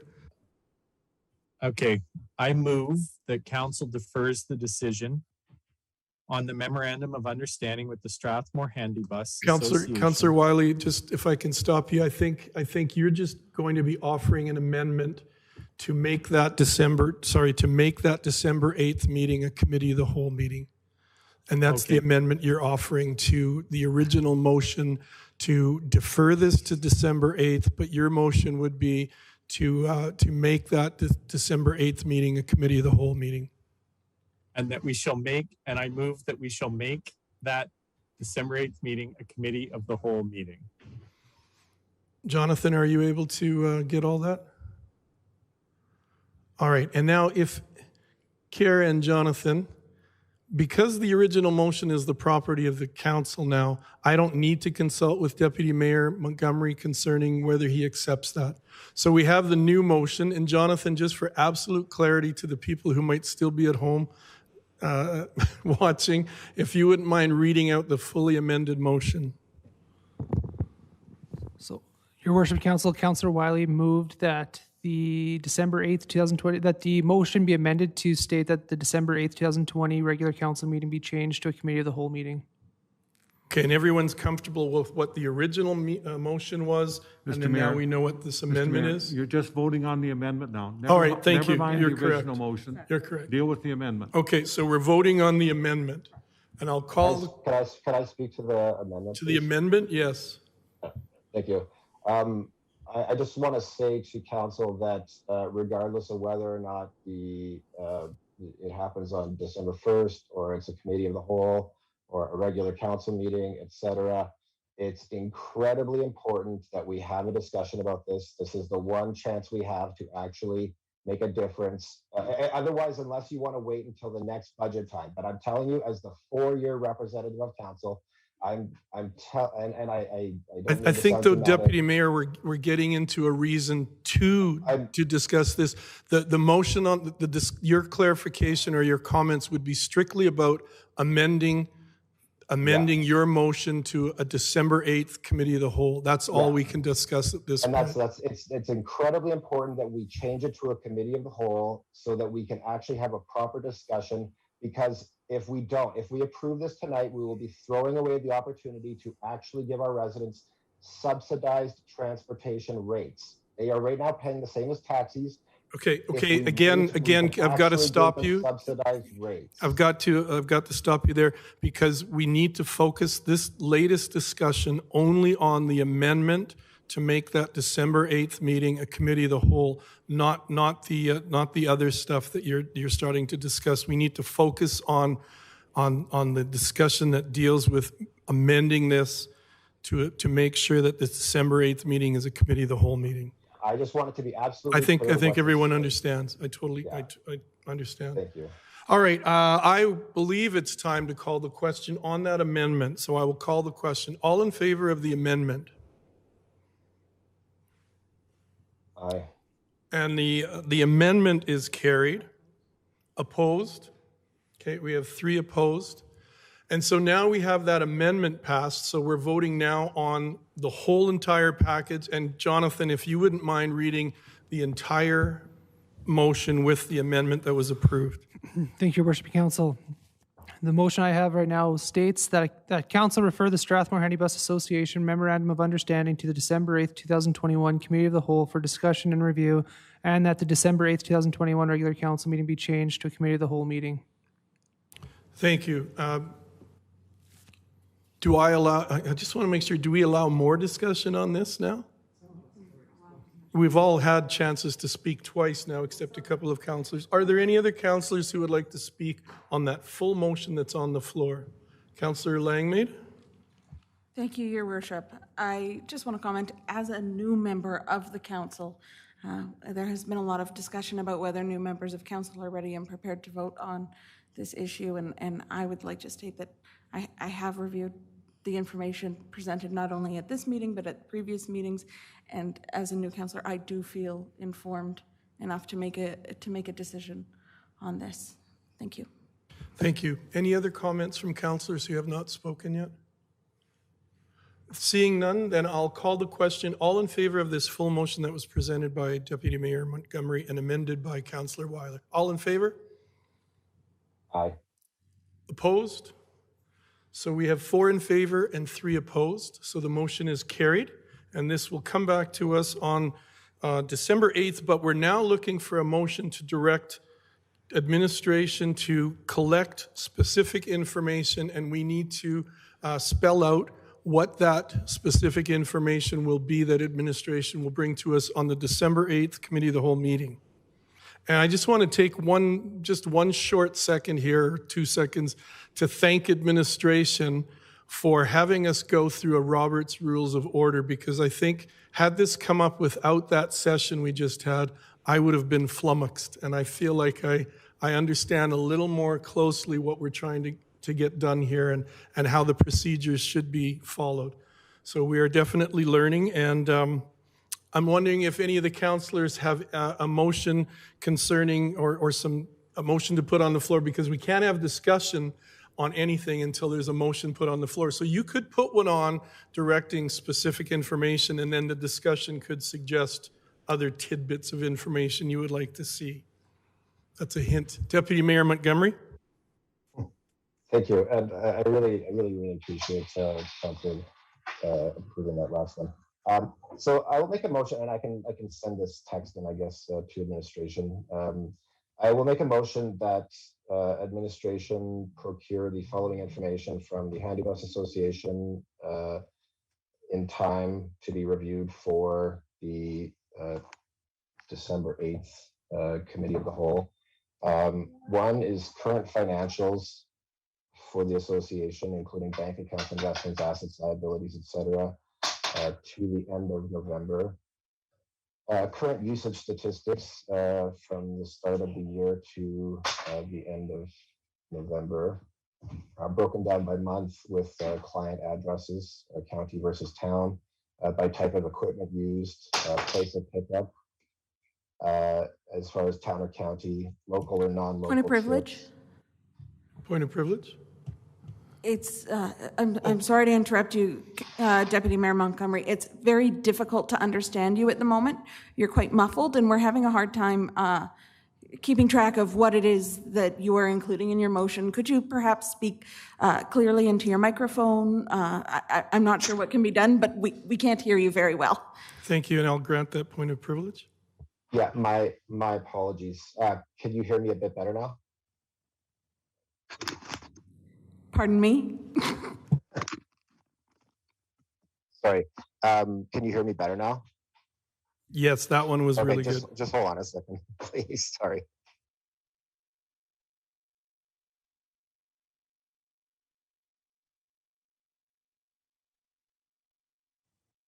Sorry. So I will send this motion to council right now, actually, so that you can read it as I go along here.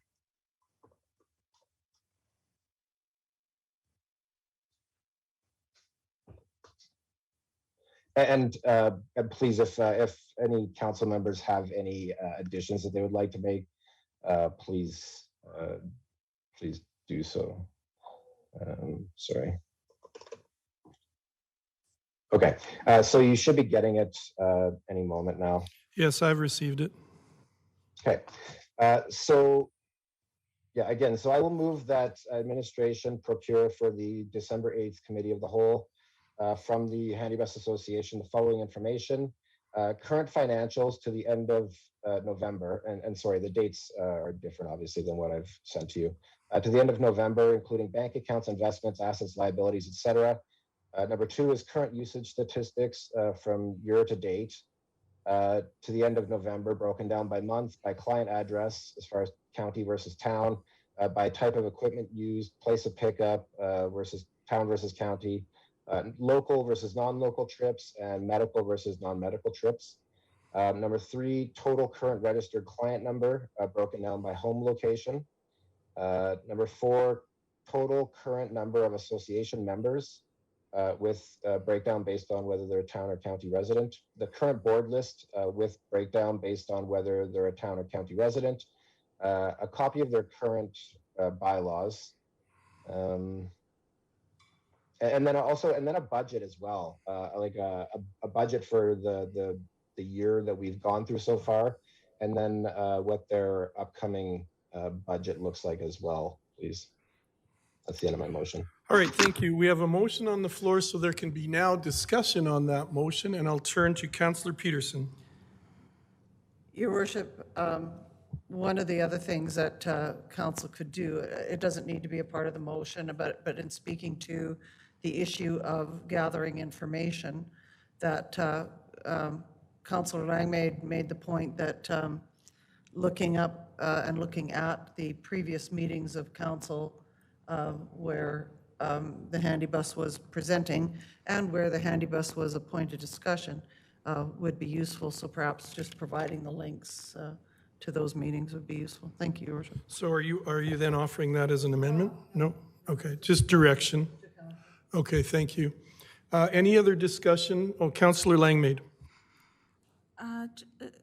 Thank you, Your Worship. Just looking at the requests as I heard them, I think it's going to be very difficult for the Handy Bus Association to provide current financials to the end of November, including current usage statistics, et cetera, to the end of the month of November in time for us to have time to actually review them for the meeting on December the 8th.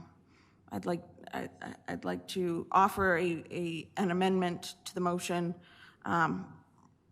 stating where November is stated, replacing that with the end of October. Thank you. Thank you for that. Or even if not October, just to the next time they have a quarterly update. Like if they see October and go, what, we can't do that, that's not a deal breaker for me either. Like, doesn't even have to be October, just within a reasonable amount of time, like a reasonable date. Okay, so we have a motion on the floor that is the ownership of the council. Mr. Legore. Through you, Mr. Mayor, the information that I got here from Councillor Montgomery refers to the end of July. Yes, and then in his verbal explanation, he mentioned changing that to the end of November. Well, so they won't have November. Yeah, that's what Councillor Langmaid has just said. So will they have October, the end of October? It's hard to say. We'll do the best we can. What if we just kept the original end of July, the way they have it, the way they've presented? So during my time on the association, it was actually one of the things that we kind of got kind of improved, let's say, was the type of reporting. And so it would be, like I say, it would be difficult for them, not difficult, but it'd be tougher to get, let's say, November than October's, but they would certainly have October's statistics and all that other information ready at this point, even in November, I believe. I think so that, I'm more than happy to go with October. That's totally fine. okay, I'm just concerned that if October, like, we can assume that they've had plenty of time and that they have it done to the end of October, but we can't be sure of that. So I'm just wondering if going to what's been presented before to us, if we use that date, if that would give enough information to councillors to then be able to make a good decision on December 8th. Because I'd hate for us to put an amendment to a date and then they don't necessarily have that date, have that information right up to the end of the date that we select, if that makes sense to everybody. Sorry, I just want to... Councillor Langmaid? Oh, thank you, Your Worship. I just want to be very clear. You're offering an amendment to my amendment stating that you'd prefer July instead of October. Am I clear? Well, I think, I guess I'm looking for clarification. Did your amendment say the end of October? Yes. Okay. So, thinking back to our training sessions, her Could amendment... I offer a friendly amendment then that it's just to the most recent date that they have the financial information available? And again, her motion to amend is property of the council. So I can just turn to council and ask if they're comfortable with that amendment. Is that correct? I'm looking, and again, for the people, if you're still at home, for the people watching at home, we've gone through a full day training of Robert's Rules of Order. And so we're trying to be as efficient as we can, but also follow procedures much more closely than probably has been done in past councils.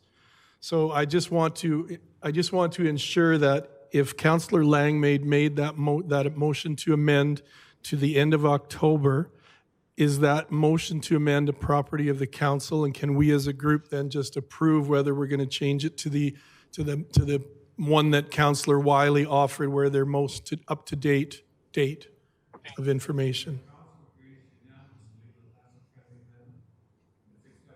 Okay. Then you can vote on it. Okay.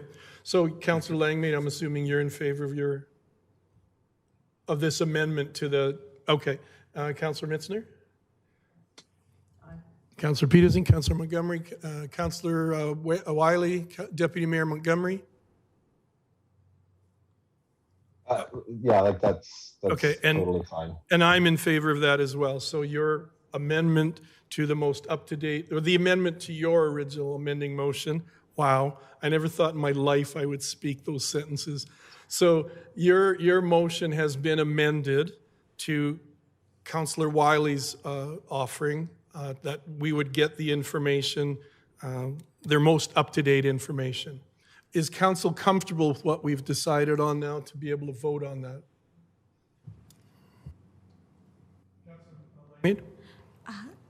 Thank you, Your Worship. Could we have the motion reread for everyone, please? Thank you. Thank you, Jonathan.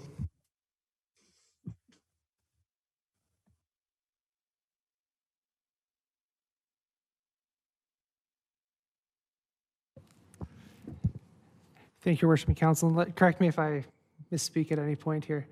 That Council directed administration to procure the following information from the Handy Bus Association for the December 8th, 2021 Committee of the Whole. The most up-to-date financials, including bank accounts, investments, assets and liabilities, etc. Current usage statistics, year-to-date, to the end of, or to most recent, I guess. Broken down by month, client address, county versus town, by type of equipment used, place of pickup, town or county, local versus non-local, medical versus non-medical, etc. Total or most recent registered client number, broken down by home location, so county, town, or particular village. Most recent number of association members, with breakdown based on whether they are town or county residents. Most recent board list with breakdown based on whether they are town or county residents. Most recent copy of registered bylaws for the association. And then the handy bus, was Councillor Montgomery, can I just clarify that this was for the most recent budget plans for 2022? Well, yeah, like it would be nice to get, like, I guess, kind of an update of what happened this year, and then also their projection for the next year as well, please. And just to reassure, council, all this information I'm asking for, even the breakdowns and all that, that's something that they track all the time. And in fact, actually, I was going to even say we should probably ask for a breakdown of a per trip breakdown, because I think they're even tracking that now, but whatever council likes.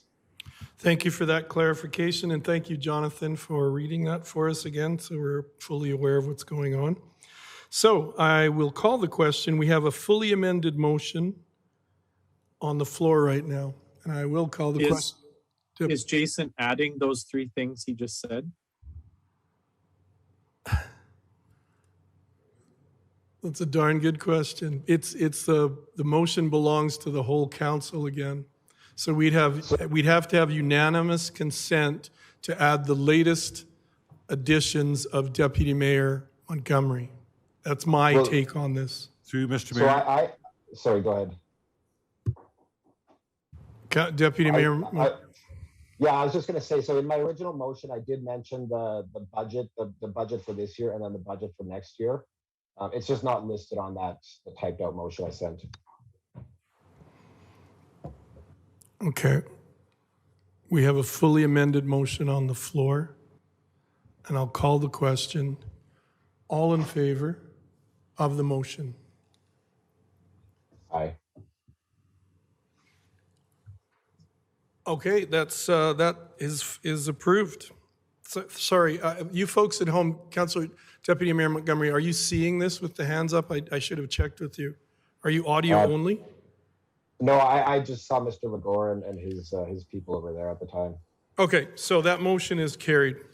Thank you. And we've weathered a storm, Council. We learned a lot at the Monday session, and we weathered a storm. And I didn't even need your motion tonight on that one. Thanks, Mark. 8.4, Town of Strathmore Boards and Committees Review. Jonathan, you're speaking to this at the beginning. Thank you, Worship and Council. At the November 3rd, 2021 regular council meeting, council gave first reading to a new proposed council procedure bylaw. Currently, many of the town's boards and committees exist within the current procedure bylaw. So if we were to give third reading to that procedure bylaw, we would need to then pass a new bylaw outlining the terms of reference, conduct, etc. of our boards and committees. So with that, one of the questions that we would need to discuss with council is what boards and committees do they want to see continue into the upcoming, for the rest of their term. And then I guess the next point we will need to discuss too is that the town does make external appointments to different associations, boards, etc. And so we'll need to also discuss what appointments the council would like to see made to our external boards, committees, agencies, etc. Thank you, Jonathan. As part of your presentation and discussion, or from administration, would you be spelling out to the new councillors times of day that some of these boards and committees run? Do we have that information? Your Worship and Council, we have some of that information. Mm-hmm. It's really hard to get all of that information just because those boards and committees haven't been struck yet. So a lot of those discussions will happen once those boards meet for the first time, and then they'll plan out their next year. I guess we can offer what we know as far as historical background in the past, because with some of our council working during the day, we just have to revisit it if they were working during the day and couldn't attend. So if I could offer some information, that Calgary Metropolitan Region Board, that's been the mayor's, and then the alternate, I'm assuming would be a natural thing would be to have a deputy mayor as an alternate to be on the board because mayors are on the board. As far as land use and servicing, I was a part of the land use and servicing committee, and then I believe Councillor Montgomery at the time was an alternate. Councillor Sobel was on that. Those are daytime meetings, and they're long meetings, so they're often 3-hour meetings. So that's a difficult one for councillors who have daytime jobs. Maybe you're crime fighting at night, I don't know. So that's the same. Governance, we can offer people's names for the governance again, but those are going to be daytime meetings. Marigold Library Board, that's an evening meeting, I believe, but there's an AGM, no? Is that No. separate? No, Your Worship. So Marigold Library Board typically meets on Saturday mornings at 9:30, and they have one, of course, annual general meeting a year that, and their meetings move. So there are 43 municipalities in Marigold, and the meetings move to different municipalities.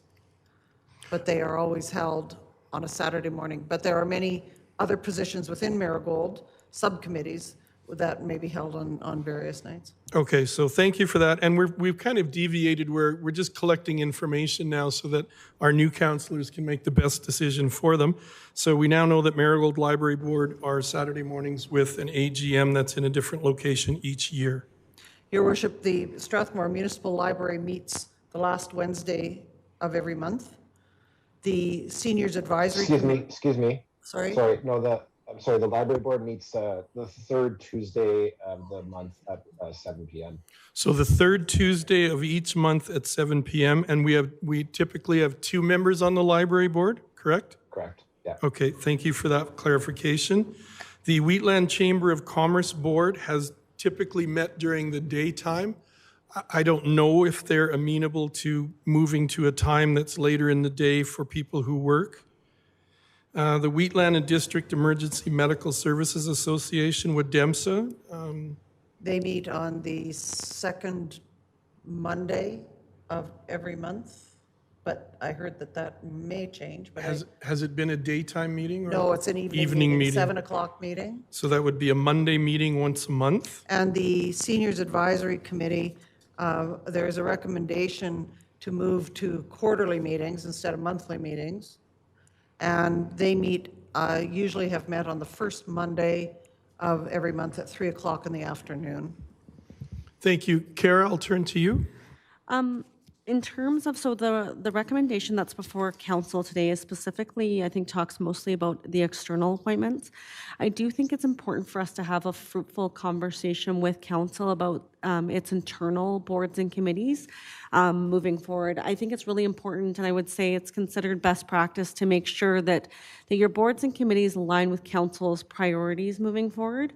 And so I guess what I would say is, as I would caution council from, just continuing to have certain standing committees because you've always had them in the past, and really to think about how do those committees align to your priorities and things moving forward. And so if we need to take some more time to have that conversation about, for example, does the Seniors Advisory Committee, like what exactly are the outcomes and things that council's looking for? It might be more appropriate to refer that conversation again to a committee of the whole. Given that we've got a committee of the whole now scheduled for December 8th, that could also be an option. Okay, thank you for that. So as far as our procedure for here, we're looking at a motion that will make a blanket approval of all of these. So I guess, can we be a little more informal as far as who might be interested in certain things and discuss it that way? We can do, Mr. Mayor, and I think we are already. Okay, yeah, you're absolutely right. It has been informal. But through you, Mr. Mayor, I'd recommend that the mayor be appointed to the CMRB committees and then decide who should be your alternates. With any kind of luck, the minister will respond to our request from last fall to be removed from the CMRB. Yeah. On that, yeah, I totally agree, Mr. Legore. And on that, I would suggest to council, since it's a long daytime meeting of 3 hours, and Deputy Mayor Montgomery and I have both been on the board, as he's been an alternate, and the other land use, and either of us haven't been on the governance committee, but we have familiarity with the board. I'm suggesting that I would be the member and Deputy Mayor might be the alternate on the first one as far as the board. And on the second one, Deputy Mayor, I don't know what your thoughts are. Would you like to be on the Land Use and Servicing Committee with me as an alternate, or reverse that? What are your thoughts on that? Yeah, I certainly enjoyed my time I was the alternate for the land use. I can either do land use again, or if you wanted to do land use and I can take servicing, whichever you prefer. Yeah, and what I think they've done lately is combined the two, I believe. Has that not been the way it's kind of morphed in the last Oh, little yeah, while? yeah, that's true, yeah. Okay, so would you like to be the member on that and I'll be your alternate? Whichever you prefer. I'm fine with that because I imagine Okay. governance, it might be important for a mayor to be on the governance committee. Yeah, I agree, yeah. Okay, so let's just make that easy then, and we'll insert your name into the main member on the Land Use and Servicing Committee. I'll be your alternate. I'll be the first member on the governance and the board, and you'll be my alternates on that. You'll be my stand-in. If I was a popular actor, you'd be my stand-in or my stunt double. Yeah, that sounded good. Sorry, I got a little informal there. So that brings us then, if council is council amenable to all those? I'm taking into account, you're troubled? Why are you troubled? Because other people didn't get a chance to say whether they were interested. Oh, in okay, these you're right. committees, You're Your Worship. absolutely right. And there are people on this committee that have a lot of experience with Yeah, you're true, land you're use right. and servicing. And You're right. on either You're side right. of You're right. us. Are you interested in any of those? It wasn't me that has experience. Okay. Is anyone here on the council interested in some of those? Okay. Then those seem to be okay as far as inserting names. We move now to the Marigold Library Board, which is the Saturday AM and the annual AGM. And it's one Saturday a month, correct, for the Marigold? No, Marigold has quarterly meetings, Your Worship. Okay, so that would help you folks too as far as making decisions. So every 3 months you would be at a Saturday morning meeting, and then there's one annual AGM for the Marigold Group. What is? 4 times a year that Marigold meets. So every 3 months. Yep, isn't that what I just said? This divider is affecting us. Okay, so are there any, yes, Jonathan? Your Worship and Council, I just want to clarify one thing with the Marigold Library Board. I think it would be a good idea to have this person also sit on our library board for municipality. Okay, so one member who would be willing to be on both of those. Okay, that's a good point, And Your Jonathan, Worship, because there that's is the way it was. crossover. And that's the way it was for many years, Your Worship. That is a Okay. good idea. Yes. That is actually in our agreement too with Yeah, Marigold. absolutely. So let's take care of that one first. Is there a member of council who'd be willing to be on the Marigold Library Board as well as one of the members on the library board, the town library board? So, Your Worship, I love sitting on Marigold, but I would give that up. I would definitely give that up to another member because it's very worthwhile. Okay. Councillor Langmaid? Your Worship, I would be interested in participating on the Marigold Library Board as well as the library committee. Okay, thank you. So is council comfortable with Councillor Langmaid's willingness to volunteer as the Marigold Library Board member and one of the spots on the Town Library Board? Are we all okay with that? I see some nodding of heads and smiling. Deputy Mayor Montgomery? I was just giving a thumbs up. Oh, thanks. You're right. I didn't see the hand up to speak. I flinched. Okay, so that one we can pencil in then. And that brings us to the Strathmore Wheatland Chamber of Commerce Board. Now, Kara, we're going to be discussing other things in camera tonight as far as one of the boards. Do we wait on that second library board member? Or do we do that now? Because the library board takes 2 of our councillors as a member. Jonathan? Your Worship and Council, you can do that now too, if you would like. Seems to make sense to do it right now while we're dealing with Marigold and the one spot's been taken on the town library board. Is there a councillor who would like to have that, to be on that second spot on the library board? Councillor Wiley, you would like that? Anyone else interested in that? Okay, so Councillor Wiley will put you in for the town library board member. And that brings us to Wheatland Chamber of Commerce Board, which is a daytime meeting. Mayor, I will put my name forward for Strathmore Wheatland Chamber of Commerce. Thank you. Is there another councillor interested in being on the chamber? Seeing none, hearing none, that sounds good. We'll get your name penciled in there then with Jonathan. That brings us to the 2 positions on Wademsa, as well as an alternate is what we need. And again, Wademsa meets Monday evenings once a month. Anyone interested in being on WDEMSA? This is a really valuable one. It deals a lot with, obviously, the EMS. Councillor Wegener? Yes, I would be interested, Your Worship. Thank you. Is there another councillor who would like to be on WDEMSA?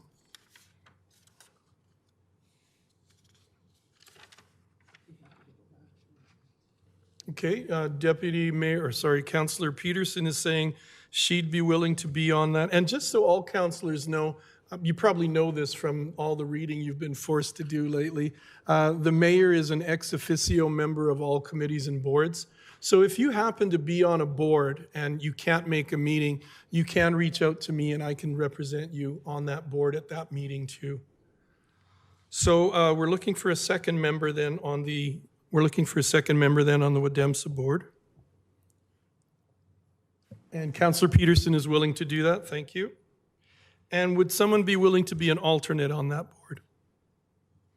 And that would be our first go-to if someone's not able to make a meeting, keeping in mind that I can also step in and help.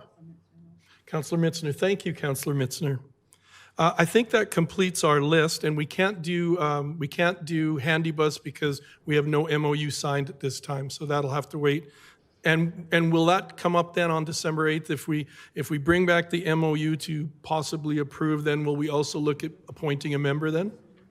Through Mr. Mayor, either that or the immediately meeting after. Right now, it's the committee of the whole. There is no council meeting that night, so it'll probably be the 15th of December. Unless we rise and report, correct? Unless we rise and report. Thank you very much. All right, so then, and Jonathan, Your Worship. Deputy Mayor? Sorry to so I'm on Community Futures, and they have asked if we will be providing an alternate. So I was wondering if anybody would like to be an alternate for that. Is a councillor willing to be an alternate for Community Futures? Pardon me? It does go with Chamber. Would you? Yeah, thank you, Councillor Mitzner. Councillor Mitzner is willing to be your alternate. Okay, thank you. And typically the alternates don't step in very often. If councillors are attending these board meetings regularly, it's not usually something that pops up very often. And just for clarification again, Kara, some of the other committees like sustainability, those are internal ones. That's coming back to us then. Okay, thank you. And again, Jonathan and Kara, when we make the motion, you'll want the full thing read? And just to be clear, what we're recommending is that council direct us to bring back a conversation about the internal committees to understand council's priorities and how you want to move forward in terms of that. Probably December 8th. We already have a committee of the whole, so that might be a good time. Okay. So tonight, though, we're just For looking the internal for ones. We're Yeah, just the looking- external ones we're recommending to proceed with, Okay. but the internal ones to Yes. to defer. And so your motion, you do need each person, each committee, each board with the person read out, correct? Thank you. So Councillor Peterson. Your Worship, I would move that administration bring back an agenda item to the Committee of the Whole on the internal committees of council and naming those: Finance Audit Committee, Public Arts Board, Seniors Advisory Committee, Sustainability Committee, Traffic Advisory Committee, Nominations Committee. Has that caught it? Thank you. And do you want to put SWAT, Strathmore Wheatland Addictions, as well? Because I don't know if we've ever formally just dealt with that. Maybe we should. Thank you. So we have that motion on the floor. Is there any discussion on all those internal committees that are being brought back? Seeing none, I'll call the question. All in favor? Aye. And that motion is carried. And now we're looking for a motion that will appoint all those councillors to the various external boards and committees, and they all have to be read out. Councillor Langmead. I move that council make the following councillor appointments to the external boards and committees. Mayor Fuel to the Calgary Metropolitan Region Board for a term of 1 year ending October 31st, 2022. Deputy Mayor Montgomery to the Calgary Metropolitan Region Board as an alternate for a term of 1 year ending October 31st, 2022. Deputy Mayor Montgomery to the Calgary Metropolitan Region Board Land Use and Servicing Committee for a term of 1 year ending October 31st, 2022. Mayor Fuel to the Calgary Metropolitan Region Board Land Use and Servicing Committee as an alternate for a term of 1 year ending October 31st, 2022. Mayor Fuel to the Calgary Metropolitan Region Board Governance Committee for a term of 1 year ending October 31st, 2022. Deputy Mayor Montgomery to the Calgary Metropolitan Region Board Governance Committee as an alternate for a term of 1 year ending October 31st, 2022. Councillor Langmaid to the Marigold Library Board for a term of 1 year ending October 31st, 2022. Councillor Mitzner to the Strathmore Wheatland Chamber of Commerce Board for a term of 1 year ending October 31st, 2022. Councillor Wagner to the Wheatland and District Emergency Medical Services Association, Wademsa Board for a term of 1 year ending October 31st, 2022. Councillor Peterson to the Wheatland and District Emergency Medical Services Association, Wademsa Board for a term of 1 year ending October 31st, 2022. Councillor Mitzner to the Wheatland and District Emergency Medical Services Association, Wademsa Board is an alternate for a term of 1 year ending October 31st, 2022. And Councillor Mitzner to the Community Futures Wild Rose Association Board as an alternate for a 1 year term ending October 31st, 2022. Thank you for that, all those motions. Well, that motion, Should do you she recall keep that? going with the library? Yeah, we need the Oh, yeah, that's alternative true. for the library for Brent. So you're doing so well, Melissa. Keep going.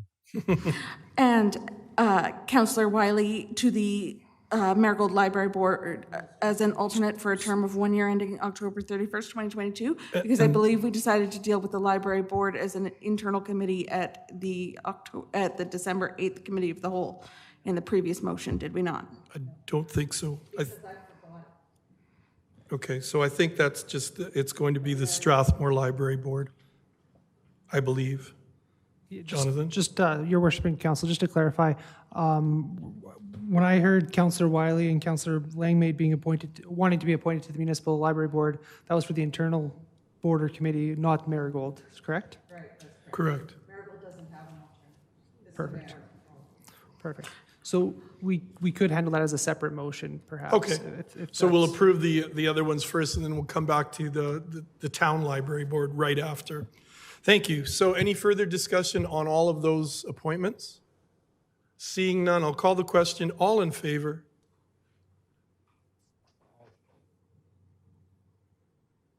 Deputy Mayor? Oh, I said aye. Okay, thank you. We Thank you. didn't Sorry. hear you. Your And Worship. now, Councillor Peterson? When I was reading out the internal boards, and Jonathan and Kara were smiling, I missed 3 of them. Because like the abject student I am, I only read 1 page. So I missed the Subdivision and Development Appeal Board, the Assessment Review. So and we could Community do that Investment as a separate motion too, I Couldn't we believe. just do a friendly amendment and add them? You better check with our experts. Jonathan and Kara, do you see it as a friendly amendment or a separate motion? Your Worship, just to clarify the question, the 3 boards that were missed were the SDAB, ARB, and Municipal Library Board, Community Investment Fund. Community Investment Fund. Yeah, we already did appoint to the Strathmore Library. Okay. I think it's the Strathmore Library that has to be the separate motion. Yes, it does have to be a separate motion, but the question is, Jonathan, can those other internal committees be a friendly amendment once it's been passed, or do we just do it? Yeah, it needs to be a separate motion. There you go. Councillor Peterson? So I would move the further internal committees be brought to the Committee of the Whole meeting on December 8th, those being the Subdivision Development Appeal Board, the Assessment Review Board, and the Community Investment Fund Committee. Thank you for that motion. Any discussion on that motion? Councillor Wegener? Yes, just on that motion, there is one that I noticed here too, the Emergency Advisory Committee. Is that an internal committee as well? So That's right. I would like to amend Councillor Peterson's, so Can I Okay, just- thank you. Do we need, we need unanimous consent to have that added as, Jonathan? Your Worship and Council, I would just, the only thing with the Emergency Advisory Committee, that's actually, that terms of reference is actually laid out in our emergency management bylaw, so it's a little bit different than the others. So would we deal with that at We can December 8th? If council wishes, we could talk about it at that point, but just it is a little bit different than the other ones. Okay, so the original motion by Councillor Peterson would stand then concerning those the other internal committees. So I'll call the question. All in favor? Aye. Thank you, and that motion is carried. And now we're dealing with the Town Library Board representative. Councillor Langmaid. I move that Councillors Langmaid and Wiley be appointed to the Strathmore Library Board for a term of 1 year ending October 31st, 2022. Thank you. Is there any discussion on that motion? Seeing none, I'll call the question. All in favor? Aye. And that motion is carried. Thank you, everyone. We move on to 9. There are no committee reports tonight. Number 10, items directly related to council. I don't believe we have anything. No bylaws tonight for item 11. We have no urgent business, item 12. Item 13, questions between councillors and/or council statements. And I believe item 14, that's coming to us in procedure as to whether we're a procedural bylaw as far as the administrative inquiry section. I think it was talked about that'll be done away with, potentially done away with. Okay, so we have no administrative inquiries as of tonight then. Thank you. And that brings us to in camera, so I'm looking for a motion from Councillor Peterson.